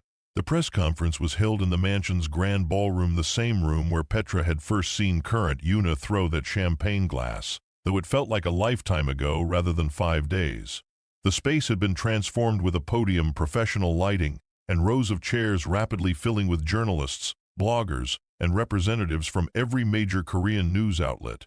Petra stood in a side room with Ji-Hun and Min-ho, watching the feeds on multiple monitors as cameras were set up and reporters buzzed with speculation. She'd changed into professional attire, a navy blue dress that Sugin had procured from somewhere, her natural hair styled into an elegant updo, minimal makeup highlighting her features. She looked like someone who belonged at a press conference, even if she felt like an imposter. "The prosecutor is in place," Min-ho reported, checking his tablet. "He's ready to make the statement about accepting our evidence and opening a formal investigation into the first Miss Yuna's murder." "And our legal team?" Ji-Hun asked. He wore a perfectly tailored black suit, looking every inch the powerful businessman rather than a crime boss, standing by. "The moment we announce the organization's transformation, they'll file paperwork establishing legitimate corporations, charitable foundations, and dissolution of all criminal enterprises." Min-ho glanced at Petra. "You're sure you want to be on that stage?" This is going to get ugly fast. I need to be there, Petra said firmly. I'm not just a witness. I'm part of this transformation. Ji-Hun took her hand, squeezing gently. Together then, they walked out onto the stage to an explosion of camera flashes and shouted questions. Ji-Hun guided Petra to a seat beside the podium while he took his place behind the microphone. The room gradually quieted as he stood there, commanding attention without saying a word. Thank you all for coming. Ji-Hun began in Korean, his deep voice carrying through the sound system. Petra wore an earpiece that provided real-time translation. I'm Ji-Hun Kuan, and I've asked you here today to witness the end of one era and the beginning of another. He outlined everything with brutal honesty: the criminal operations his family had run for generations, his own complicity in illegal activities, and his decision to transform the organization into legitimate businesses. The journalists erupted with questions, but he held up a hand for silence. 5 years ago, I met a woman who changed my life. Her name was Yuna Park, and she showed me that power without purpose is meaningless. She believed I could be better than what I was born into. She died before we could build that future together, murdered by someone close to both of us. His voice hardened. Today I'm here to announce that her killer has been identified and will face justice. The room exploded with noise. Ji-Hun waited for it to die down, then continued.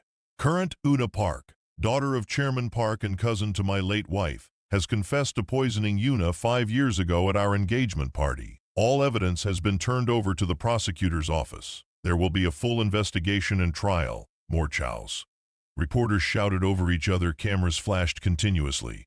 Through it all, Petra watched Ji-Hun stand firm, his expression controlled even as she knew this was ripping him apart inside. Some of you will ask why I'm doing this now, Ji-Hun said when he could be heard again. Why expose my organization to scrutiny?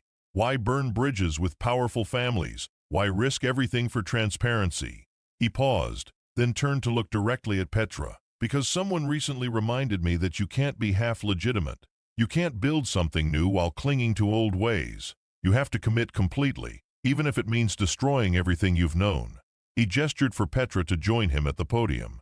Her heart pounded as she stood and crossed to his side, acutely aware of hundreds of eyes on her, cameras capturing every moment. This is Petra Akinwo, Ji-Hun said. She arrived in Seoul 5 days ago to work as household staff. In that short time, she's shown more courage and integrity than most people demonstrate in a lifetime. She's also agreed to help lead the transformation of my organization, specifically to oversee a new charitable foundation focused on education, medical care, and support for trafficking victims. Petra stepped to the microphone, her hands shaking slightly but her voice steady. My name is Petra Akinwo, and I'm from Lagos, Nigeria. I came to Korea because I needed work to support my family. I had no idea what I was walking into. She paused, gathering her thoughts. In the past 5 days, I've witnessed violence, corruption, and abuse of power. But I've also witnessed someone willing to change, willing to sacrifice everything he's known for the chance to build something better. That kind of courage deserves support, not judgment. Questions erupted from the journalists. Are you romantically involved with Mr. Kuan? Did you really experience possession by his dead wife's spirit? How can you trust a criminal to transform his organization? Petra held up her hand for quiet, channeling every bit of authority she'd ever used in her classroom. I'm not here to answer questions about my personal life. I'm here to tell you that change is possible when people are willing to do the hard work. Mr. Kuan isn't asking for your trust. He's earning it by exposing everything, including his own crimes, to public scrutiny. A female reporter in the front row stood. Miss Akinwo, sources say you look identical to Mr. Kuan's deceased wife. Isn't it possible you're being manipulated? That you're just a replacement for the woman he lost? The question cut deep, touching Petra's own insecurities. But before she could respond, Ji-Hun stepped forward. Petra is no one's replacement, he said firmly. She's her own person with her own strength and convictions. Yes, she resembles my late wife physically, but that's where the similarity ends. My wife was brilliant and brave, and so is Petra, but in completely different ways. I'm not trying to resurrect the past. I'm trying to build a future worthy of the lessons the past taught me. He looked at Petra as he spoke, and the sincerity in his eyes made her throat tight with emotion. The prosecutor stepped up to the podium then, a serious man in his 50s with graying hair and shrewd eyes. He confirmed that his office had received extensive evidence regarding the murder of the first Yuna Park and would be pursuing charges against current Yuna. He also announced investigations into several criminal organizations, including the Kim family, based on evidence provided by Ji-Hun's legal team. That's when the doors to the ballroom burst open. Chairman Park strode in with a dozen men in black suits, his face purple with rage. Behind him came representatives from the Kim family and two other major crime families, all looking equally furious. "This is a farce," Chairman Park roared, ignoring the security trying to stop him. "You stand there pretending to be some kind of reformer while you frame my daughter for murder. This Nigerian whore has bewitched you, made you betray everything your family built." Ji-Hun moved in front of Petra instantly, his body a shield. Min-ho and several guards formed a protective wall around them. "You will not speak about her that way," Ji-Hun said, his voice deadly quiet but carrying through the suddenly silent room. "Or what? You'll have me killed too? Add my body to the pile?" Chairman Park laughed bitterly. He turned to address the cameras directly. "This man has lost his mind. He's willing to destroy centuries of tradition, betray his allies, expose all of us to legal scrutiny, all because a maid who looks like his dead wife told him to." "No," Petra found herself saying, stepping around Ji-Hun despite his attempt to keep her behind him. "He's doing this because it's right, because your traditions include murder, trafficking, and destroying innocent lives. Because he's finally brave enough to admit that power built on blood isn't worth having." Chairman Park's eyes narrowed dangerously. "You think you're safe because you're standing in front of cameras? The moment this circus ends, you're a dead woman.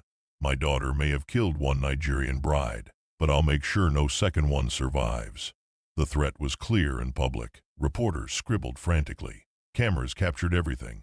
"You just threatened murder in front of dozens of witnesses," the prosecutor said calmly, nodding to the police officers stationed around the room. "Officers, please arrest Chairman Park for making terroristic threats." Chaos erupted. Chairman Park's men reached for weapons, but they were vastly outnumbered by the police and Ji-Hun's security. The other family representatives tried to slip out but found exits blocked. In the midst of the confusion, one of the Kim family men lunged toward the stage, gun drawn. Everything happened in slow motion. Petra saw him aim, saw his finger tighten on the trigger, saw that the gun was pointed directly at Ji-Hun. She moved without thinking, throwing herself in front of him just as the shot rang out. The impact felt like being punched by a giant fist. Petra stumbled, her vision blurring, distantly aware of Ji-Hun catching her as she fell. She heard screaming. Was that her own voice? The ballroom spun around her, lights and faces and chaos blending into incomprehensible noise. "Petra! Petra, stay with me!" Ji-Hun's face swam into focus above her, his dark eyes wild with panic. His hands pressed against her shoulder. Why did his hands hurt so much? "Someone get a doctor!" "N-O-W. Got him," Min-ho's voice from somewhere nearby. "Shooter's down. Medical team is coming." Petra tried to speak but couldn't catch her breath. She looked down and saw red blooming across the navy fabric of her dress. Blood. Her blood. She'd been shot. "You're going to be okay," Ji-Hun was saying, his voice breaking.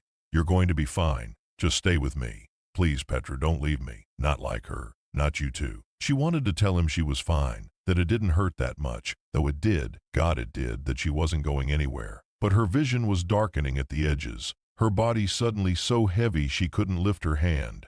The last thing she saw before unconsciousness claimed her was Ji-Hun's face, tears streaming down his cheeks as he held her, and the first Yuna's spirit materializing behind him just for a moment, just long enough for Petra to see her smile sadly and mouth the words, "You saved him, thank you." Then darkness swallowed everything. Pain was the first thing Petra became aware of, a deep throbbing ache in her left shoulder that pulsed in time with her heartbeat. The second was the steady beeping of medical equipment. The third was the warm pressure of someone holding her right hand. She forced her eyes open, squinting against the harsh fluorescent lights of what was clearly a hospital room. The walls were pale green, medical equipment clustered around her bed, an IV line running into her arm. And beside her, slumped in an uncomfortable-looking chair with his head resting on the edge of her bed, was Ji-Hun. He looked terrible. His black hair was disheveled, his suit jacket discarded, his white shirt rumpled and stained with what Petra realized with a jolt was her blood. Dark circles shadowed his eyes, and stubble darkened his jaw. He was asleep, but even in sleep his brow was furrowed with worry, his hand gripping hers like he was afraid she'd slip away. Petra tried to speak, but her throat was too dry. She managed a small sound, barely a whisper, but it was enough. Ji-Hun's eyes snapped open, and for a moment he just stared at her as if he couldn't believe she was real. Then his face crumpled with relief. "Petra," he breathed, sitting up and gripping her hand with both of his. "Thank God, you're awake." "How long?" she managed to rasp. 18 hours. The bullet hit your shoulder, missed the major arteries, but did significant muscle damage. They had to operate to remove it and repair the tissue." His voice was hoarse, like he'd been crying. "You lost a lot of blood. They said if it had hit 2 inches to the right, it would have pierced your lung. 2 inches lower and it would have severed your subclavian artery. You would have died." "But I didn't," Petra said, trying for a smile despite the pain. "I'm tougher than I look." Ji-Hun's laugh was shaky, edged with something that might have been a sob. "You jumped in front of a bullet for me. You could have died. You should have let me—" His voice broke. "You shouldn't have done that. Would you rather it was you in this bed?" "Yes," he said fiercely. "Without question, yes. I've lived a violent life. I've made peace with the possibility of dying young. But you—" He lifted her hand to his lips, pressing a kiss to her knuckles. "You're supposed to go back to Lagos, teach your students, build a life far away from all this darkness. You're not supposed to take bullets meant for criminals." "Former criminal," Petra corrected gently. "You're transforming, remember? And I chose to stand beside you. That means I share the risks. This isn't some romantic notion, Petra. You were shot. You almost died because of me, because of the enemies I've made, because I dragged you into my world." His dark eyes were anguished. "Your mother called. I had to tell her you'd been hurt, that you were in surgery. Do you know what that was like? Hearing her cry, hearing your siblings in the background asking if you were going to die, and knowing it was my fault." Petra's chest tightened, but not from the gunshot wound. "What did you tell her?" "The truth. That you saved my life. That you were braver than anyone I've ever known. That I would move heaven and earth to keep you safe from now on." He paused. "And that I was sending you home the moment you were well enough to travel." "You're what?" Petra tried to sit up, but pain lanced through her shoulder, making her gasp. "Don't move," Ji-Hun said urgently, gently pressing her back against the pillows. "The doctor said you need to stay still for at least another day."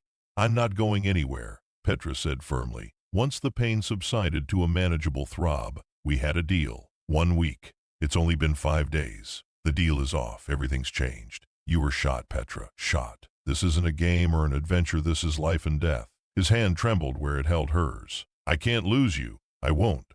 So you're going home where you'll be safe. And what about the transformation? The charitable foundation? Everything we're trying to build? I'll hire someone else. Someone with actual experience. Someone who isn't a target because of me. Someone who isn't me," Petra interrupted. "That's what you mean, isn't it? You're scared, so you're pushing me away." Ji-Hun's jaw clenched. "I'm being realistic. You deserve better than—" "Stop telling me what I deserve," Petra said, her voice gaining strength despite her exhaustion. "I'm a grown woman. I make my own choices, and I choose to stay." "Why?" The word came out almost as a plea. "Why would you stay after this? After nearly dying? What could possibly be worth that risk?" Petra met his eyes steadily, seeing the fear and guilt and something else, something deeper in their dark depths. "Because I believe in what we're building. Because the first Yuna's vision deserves to be realized. And because—" She paused, then decided to be as brave with her words as she'd been with her actions. "Because when I thought I was dying, the only thing I regretted was not having more time with you." The confession hung in the air between them. Ji-Hun stared at her, his expression shifting through shock, hope, and something that looked like pain. "You barely know me," he whispered. "I know enough. I know you're trying to be better. I know you're willing to sacrifice everything you've known for a chance at redemption. I know that when you look at me, you see me, Petra, not a ghost or a replacement." She squeezed his hand. "And I know that what I feel for you is real, even if it's fast and illogical and probably inadvisable." "It's definitely inadvisable," Ji-Hun said, but there was a ghost of a smile on his lips. "I'm a terrible choice.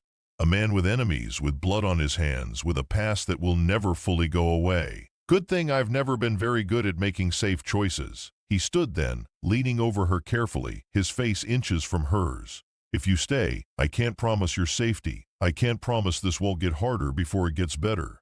All I can promise is that I'll spend every day trying to be worthy of the faith you're showing in me." "That's enough," Petra said softly. He kissed her then, gentle and careful of her injuries, but no less intense for it. When he pulled back, he rested his forehead against hers. "You're impossible," he murmured. "You said that already. It bears repeating." A knock on the door interrupted them. Minho entered, his scarred face creasing with relief when he saw Petra awake. "Welcome back to the land of the living," he said. "You gave us quite a scare." "Sorry about that," Petra said. "What did I miss while I was unconscious?" "Oh, nothing much. Just the complete implosion of the Korean underworld as we knew it." Minho pulled up a chair, his tone dry but his eyes serious. The press conference footage went viral. Every major news outlet in Asia has been running it on repeat. Crime boss announces reformation, murder confession rocks Seoul elite, and my personal favorite Nigerian maid takes bullet for mafia boss in dramatic press conference shooting. Petra groaned. "Please tell me I'm not actually famous." "You're very famous. Your face is everywhere. Social media is calling you everything from a hero to a opportunist to Ji-Hun's secret lover." Minho's expression turned serious. "Which brings us to a problem. The Kim family shooter survived. He's in custody and talking. Apparently the order to kill Ji-Hun came from the very top of the Kim organization. They saw the reformation as a threat to their operations. Are they coming after us again?" Ji-Hun asked. "Hard to say. Between the arrests at the press conference and the public outcry, most of the families are keeping their heads down. Chairman Park is in custody facing multiple charges. Current Yuna is still being held pending trial. The prosecutor's office is actually following through. Your evidence was too extensive and too public to bury." Minho paused. "But that doesn't mean you're safe. Cornered animals are the most dangerous." "What about the organization?" Petra asked. "The transformation? Moving forward faster than anyone expected. Turns out a lot of your people were tired of the old ways, Ji-Hun. They just needed someone to lead the change." Minho consulted his tablet. 3 of the criminal enterprises have already been dissolved. The legal team is working around the clock to establish legitimate corporations, and the charitable foundation paperwork went through this morning. You're officially the director, Petra, if you still want the position. "She's going back to Lagos," Ji-Hun said firmly. "No, I'm not," Petra countered just as firmly. Minho looked between them with obvious amusement. "I'll leave you two to work that out. But for what it's worth, Petra, the staff is hoping you stay. You've become something of a legend in the household.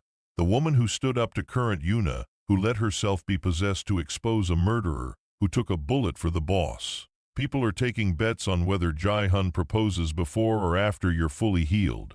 "Minho!" Ji-Hun growled warningly. "Just saying." Minho stood. "I'll give you two some privacy. The doctor wants to check on Petra in an hour. Try not to stress her too much, boss." Doctor's orders. After he left, silence settled over the room. Ji-Hun sat back down, his hand finding Petra's again. "He's right, you know," Petra said quietly. "About the staff, about people believing in the change. If I leave now, it sends a message that even I don't believe in what we're building. That the moment things get hard, I run. You were shot. That's not things getting hard, that's attempted murder. Which is exactly why I need to stay. To show that violence won't stop this transformation. That we're committed regardless of the cost." She could see him wavering, so she pressed on. "Besides, the charitable foundation needs a director. You said yourself I was qualified." "I said a lot of things before you got shot. Well, I'm saying them now. I want this position. I want to build the schools and clinics and support systems that the first Yuna envisioned. I want to help the women who end up in situations like I did, desperate, vulnerable, at risk of exploitation. I can make a real difference here, Ji-Hun. More than I ever could have in Lagos. And what about your family? Your mother and siblings are safer and more financially secure than they've ever been thanks to you. My mother told me before I left Lagos that she wanted me to find my purpose. Maybe this is it. Maybe God sent me here not just to expose a murder but to be part of something bigger." Ji-Hun was quiet for a long moment, his thumb tracing circles on the back of her hand. When he finally spoke, his voice was rough with emotion. "I've spent 5 years searching for my dead wife, bringing women who looked like her to that mansion, hoping one of them would bring her back, and none of them did not really. There were moments, flickers, but nothing substantial, nothing that lasted." He looked up, meeting Petra's eyes. "But you, from the moment you arrived, things started changing. Not because you look like her, but because you have the same kind of strength she had, the same unwavering conviction. You don't let me hide behind excuses or old habits. You push me to be better. Is that a yes to me staying?" A smile tugged at his lips. "It's a reluctant acceptance that you're going to stay regardless of what I say, so I might as well work with it instead of against it." Smart man, impossibly stubborn woman. But he was smiling fully now. "Fine, you can stay. But we do this properly. Increase security. Armored vehicles, You don't go anywhere without guards. And you complete your self-defense training and weapons certification. Agreed. And, he hesitated, we take things slow. Between us. No rushing into anything while you're recovering and while everything is still chaotic. I want to do this right, Petra. Court you properly. Give you time to be sure this is what you want. Petra's heart warmed at his earnestness. Court me? How traditional. I'm Korean. We still believe in some traditions, the good ones anyway. His expression turned serious. You deserve romance, Petra. Dates and flowers and someone who puts in the effort to win your heart, not just someone who's convenient because you're already here. You've already won my heart, Petra admitted softly, but I won't say no to being courted properly. He kissed her hand again, and they sat in comfortable silence for a while, just being together. Petra felt the first Yuna's presence, briefly a warm approval, a sense of blessing, and then it faded, leaving only the two of them. She's happy, Petra said suddenly. The first Yuna. You can feel it. She wanted this for you, moving on, finding happiness again, building the future she envisioned. Can you still feel her presence? Sometimes, less than before. I think, Petra paused, searching for the right words. I think she used the last of her strength to save us at the press conference. To manifest long enough to reassure me, to let me know it was okay. Now she's truly at rest. Ji-Hun's eyes glistened. I spent 5 years trying to bring her back, and in the end she came back just to tell me to let her go. She loved you. She wanted you to live, not just survive while mourning her. I know. I think I've known for a while, but I wasn't ready to accept it. He stood, carefully settling onto the edge of her hospital bed, mindful of her injuries. Thank you, Petra, for everything, for being brave enough to stay, to fight, to push me towards something better, for taking that bullet, for being you. You're welcome, though let's try to avoid any more bullets if possible. Deal. The doctor arrived, then Dr. Yoon, looking tired but pleased to see Petra awake. He checked her vitals, examined her wound, and declared that she was healing well but would need at least 2 weeks of rest before any strenuous activity. And no stress, Doctor, Yoon added firmly, looking at Ji-Hun. She needs peace and quiet to recover, not the chaos that seems to follow you everywhere. I'll keep her safe, Ji-Hun promised. See that you do. I've patched up too many people in your organization over the years. I'd prefer this one stays in one piece. After the doctor left, Mrs. Cho arrived with Sugin, both women's faces creased with worry that transformed to relief when they saw Petra awake and alert. They fussed over her like mother hens, bringing soup that Sugin had made specially, fluffing her pillows, adjusting her blankets.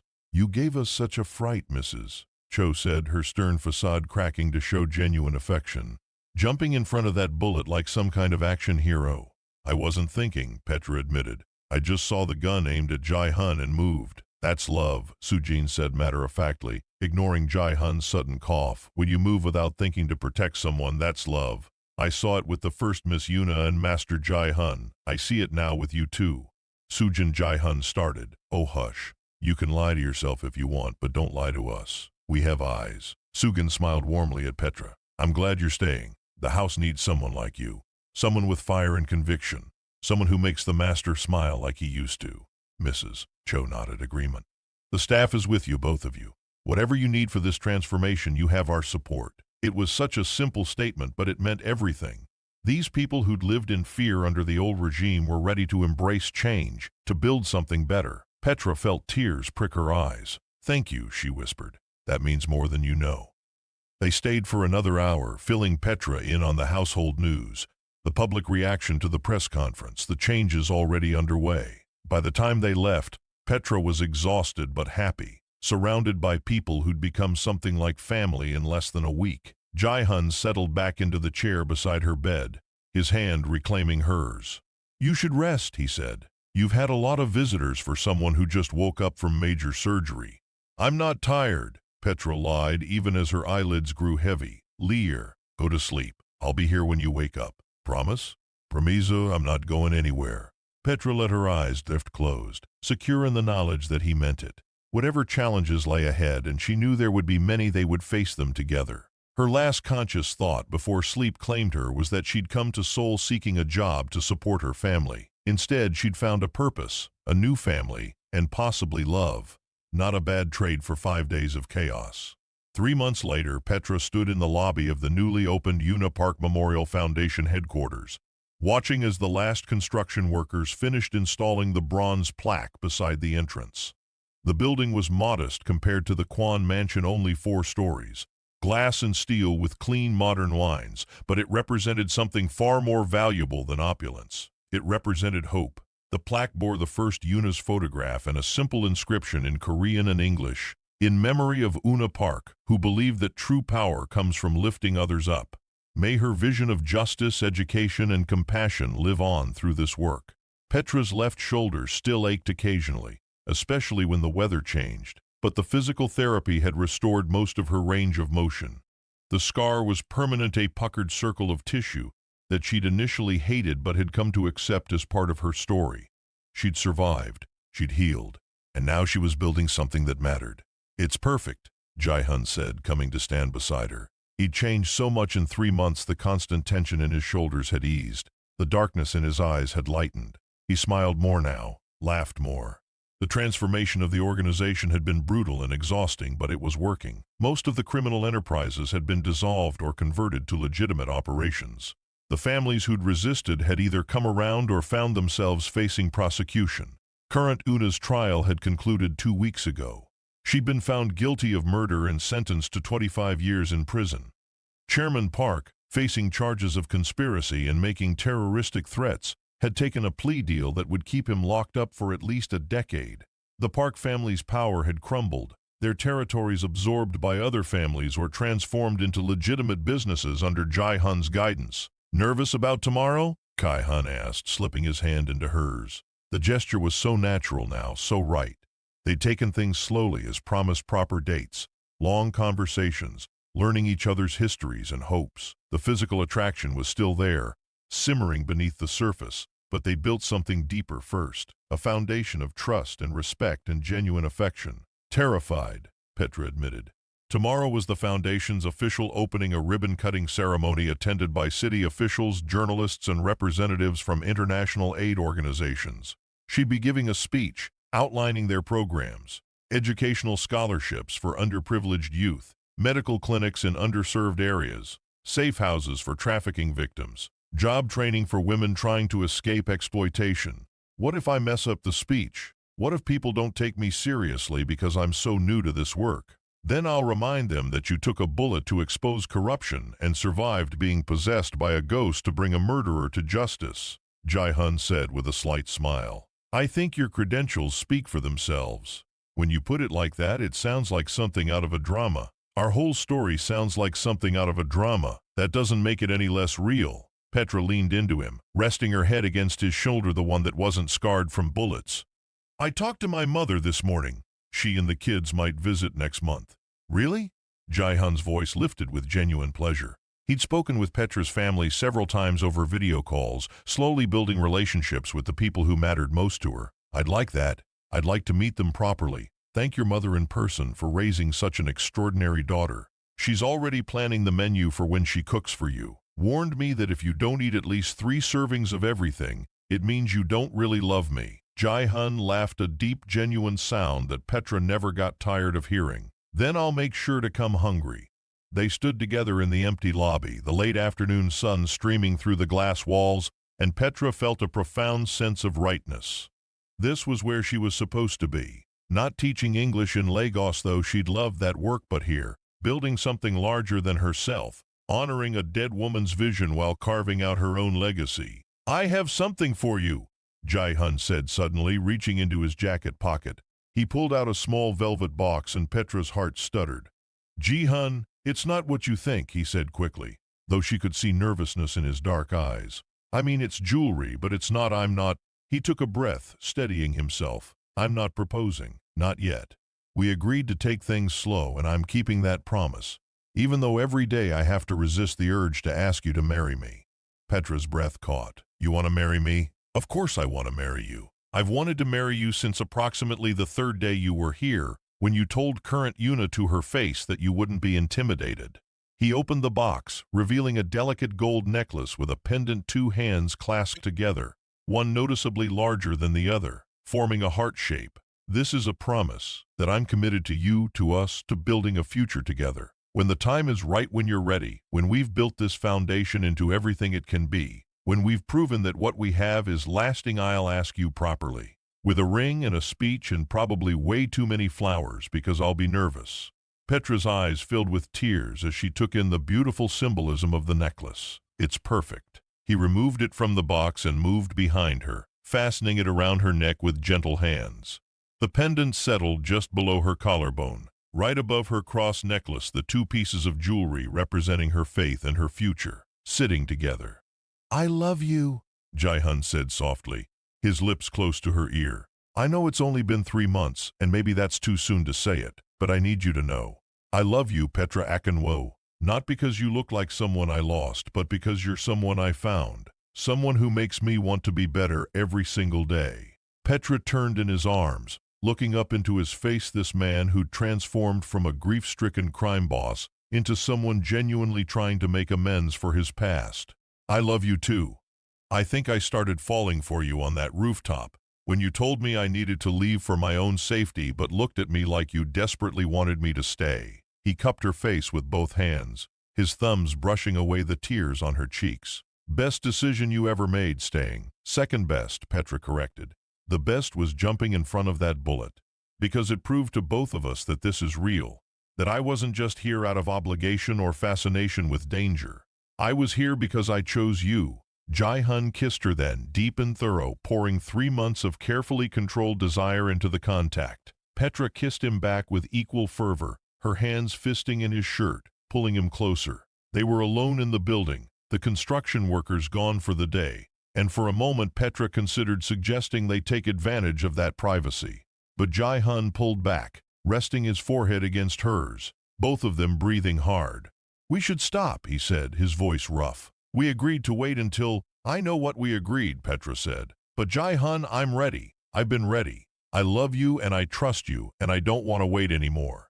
His eyes darkened with want, but also with concern. "Are you sure? I don't want you to feel pressured. I can wait as long as you need. I'm sure." Petra kissed him again, softer this time. "Take me home. Show me how much you love me." The drive back to the mansion was charged with anticipation. Ji-Hun held her hand the entire way, occasionally bringing it to his lips to press kisses to her knuckles. Petra's heart raced, nervous and excited in equal measure. She was a 32-year-old woman who'd had relationships before, but this felt different, more significant. Like crossing a threshold into a future she was choosing with full awareness of what it meant. When they arrived, Ji-Hun led her not to his bedroom, still too filled with memories of current Yuna's presence, but to a guest suite he'd renovated specifically for them. It was beautiful.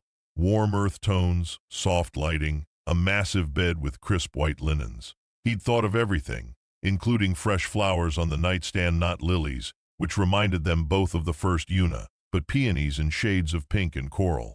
"I wanted our first time to be somewhere that's just ours," Ji-Hun explained, suddenly seeming nervous. "No ghosts, no past, just us." Petra moved into his arms, tilting her face up to his. "Just us," she agreed. What followed was tender and passionate, careful of her shoulder but no less intense for it. Ji-Hun worshipped her body with reverent hands and whispered words in Korean that she didn't need translated to understand. He was gentle, attentive, making sure she felt cherished and desired in equal measure. And when they finally came together, Petra felt a completeness she'd never experienced before, like two souls recognizing each other across impossible distances and circumstances. Afterward, they lay tangled together in the sheets, Petra's head on Ji-Hun's chest, listening to his heartbeat slow to a steady rhythm. "I meant what I said," Ji-Hun murmured, his fingers tracing lazy patterns on her bare back. "About wanting to marry you. I know we're taking things slowly, but I need you to know this is it for me. You're it for me. I'm not interested in anyone else and I'll never be. When you're ready, I'll ask. And I'll wait as long as it takes for you to say yes." Petra propped herself up on one elbow, looking down at him. His black hair was mussed from her fingers, his dark eyes soft with satisfaction and love, and she'd never seen anything more beautiful. "Ask me now," she said impulsively. "What?" "Ask me now. I know we said we'd wait, but Ji-Hun, I don't need more time. I know what I want. I know who I want. Ask me." He stared at her for a long moment, searching her face for any hint of doubt. Finding none, he sat up, pulling her with him so they were facing each other cross-legged on the bed, completely bare but somehow making the moment more intimate rather than less. "I don't have a ring," he said. "I don't need a ring. I just need you." Ji-Hun took both her hands in his, his expression more serious than she'd ever seen it. Petra Akanwu, you came into my life like a storm, unexpected, powerful, changing everything in your path. You gave me back my wife's memory by helping bring her killer to justice. You gave me hope for a better future by believing I could be better than my past. And you gave me your heart, which is the most precious gift I've ever received. His voice roughened with emotion. I love you more than I have words to express. Will you marry me? Will you build this new life with me? Will you let me spend the rest of my days trying to deserve you? Petra's face was wet with tears. She hadn't realized she was crying. Yes, she whispered. Yes to all of it. I'll marry you. He kissed her then, and they made love again, slower this time, savoring every touch, every whispered endearment, every moment of this new beginning they were creating together. The foundation's official opening ceremony was everything Petra had hoped for and more. The ribbon was cut by a representative from the international organization the first Yuna had worked for, a woman in her 60s who'd known the first Yuna well and whose eyes had filled with tears when she'd seen the memorial plaque. She would be so proud, the woman had told Petra privately, of what you're building here, of what you've helped Ji-Hun become. She always believed in redemption and second chances. You're living proof that she was right. The programs were already showing results. 20 students had received scholarships for the upcoming school year. The first medical clinic had opened in a neighborhood that had never had accessible health care, seeing over 100 patients in its first week. And the safe house for trafficking victims, Petra's personal priority, had already provided shelter and support to 7 women in desperate situations.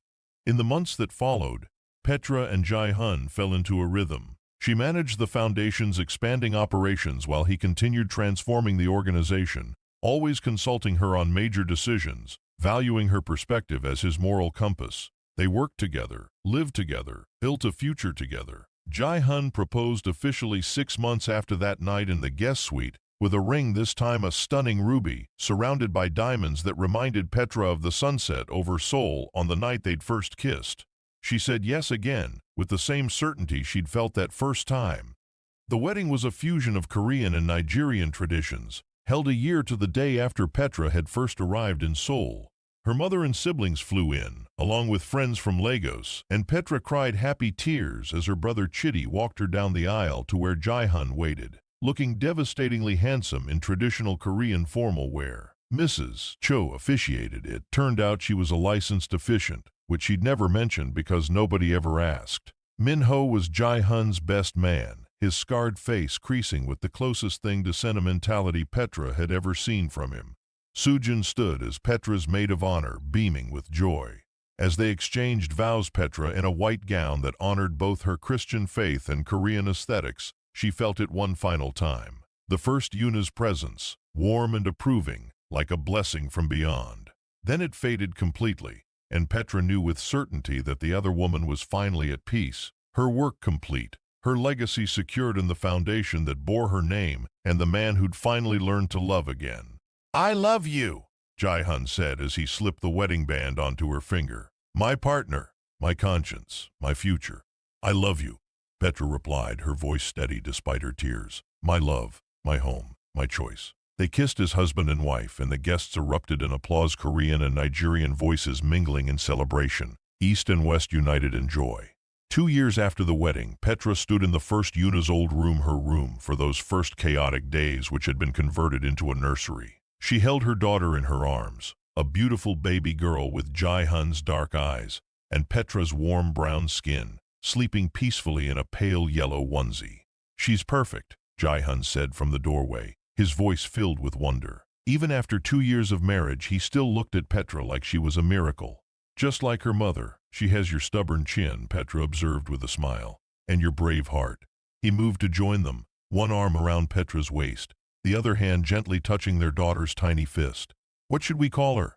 We've been arguing about names for months. Petra looked down at her daughter, then around the room where so much had begun, where the first Yuna's spirit had first reached out, where Petra had experienced her first possession, where she'd made the choice to stay and fight for something better. Grace, she said softly. Grace, Ji-Hun Kuan. Grace, because that's what brought us all here, God's grace, the grace to forgive, the grace of second chances. And Yuna, to honor the woman who made all of this possible. Ji-Hun's eyes glistened. She would have loved that, both the name and the sentiment. I think she does love it, Petra said, feeling that familiar warmth she'd come to associate with the first Yuna's presence. I think she's been watching over us all along, making sure we found each other, making sure her vision became reality. Thank you, Ji-Hun whispered. Though whether he was thanking Petra or his first wife's spirit or God himself, Petra wasn't sure. Maybe all three. They stood together in the nursery as the sun set over Seoul, a family built from impossible circumstances, bound by love that had survived ghosts and bullets and the transformation of an empire. Little Grace stirred in Petra's arms, her tiny face scrunching up as if she might cry, then relaxing back into peaceful sleep. Outside the window, the city lights began to twinkle on, and Petra could see the foundations building in the distance, its windows glowing warm against the darkening sky. In the past 2 years, they'd opened 5 more clinics, funded 2 new schools, and helped over 200 women escape trafficking situations. The work was hard, sometimes heartbreaking, but always meaningful. Do you ever regret it? Ji-Hun asked quietly. Staying here? Giving up your life in Lagos for all this chaos? Petra looked up at him, this man who'd been broken by grief and remade by love, who'd transformed from a crime boss into a philanthropist, who kissed their daughter's forehead every morning like she was the most precious thing in the world. Not for a single second, she said honestly. I came here desperate for a job. I found a purpose, a family, and a love I never knew existed. Everything I've been through, the possession, the shooting, the danger, it was all worth it to get to this moment, to have this life with you. I love you, Petra Kuan, Ji-Hun said, using her married name with obvious pleasure. I love you too, forever.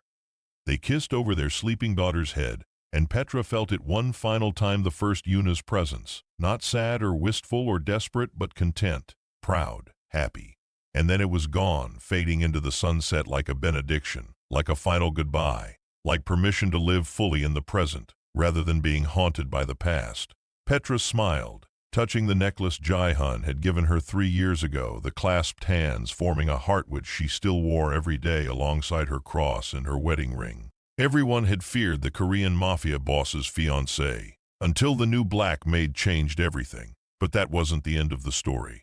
It was just the beginning of redemption, of transformation, of love that crossed cultures and overcame impossible odds, of a future built on the ashes of the past where ghosts could finally rest and the living could finally breathe. The beginning of everything that mattered.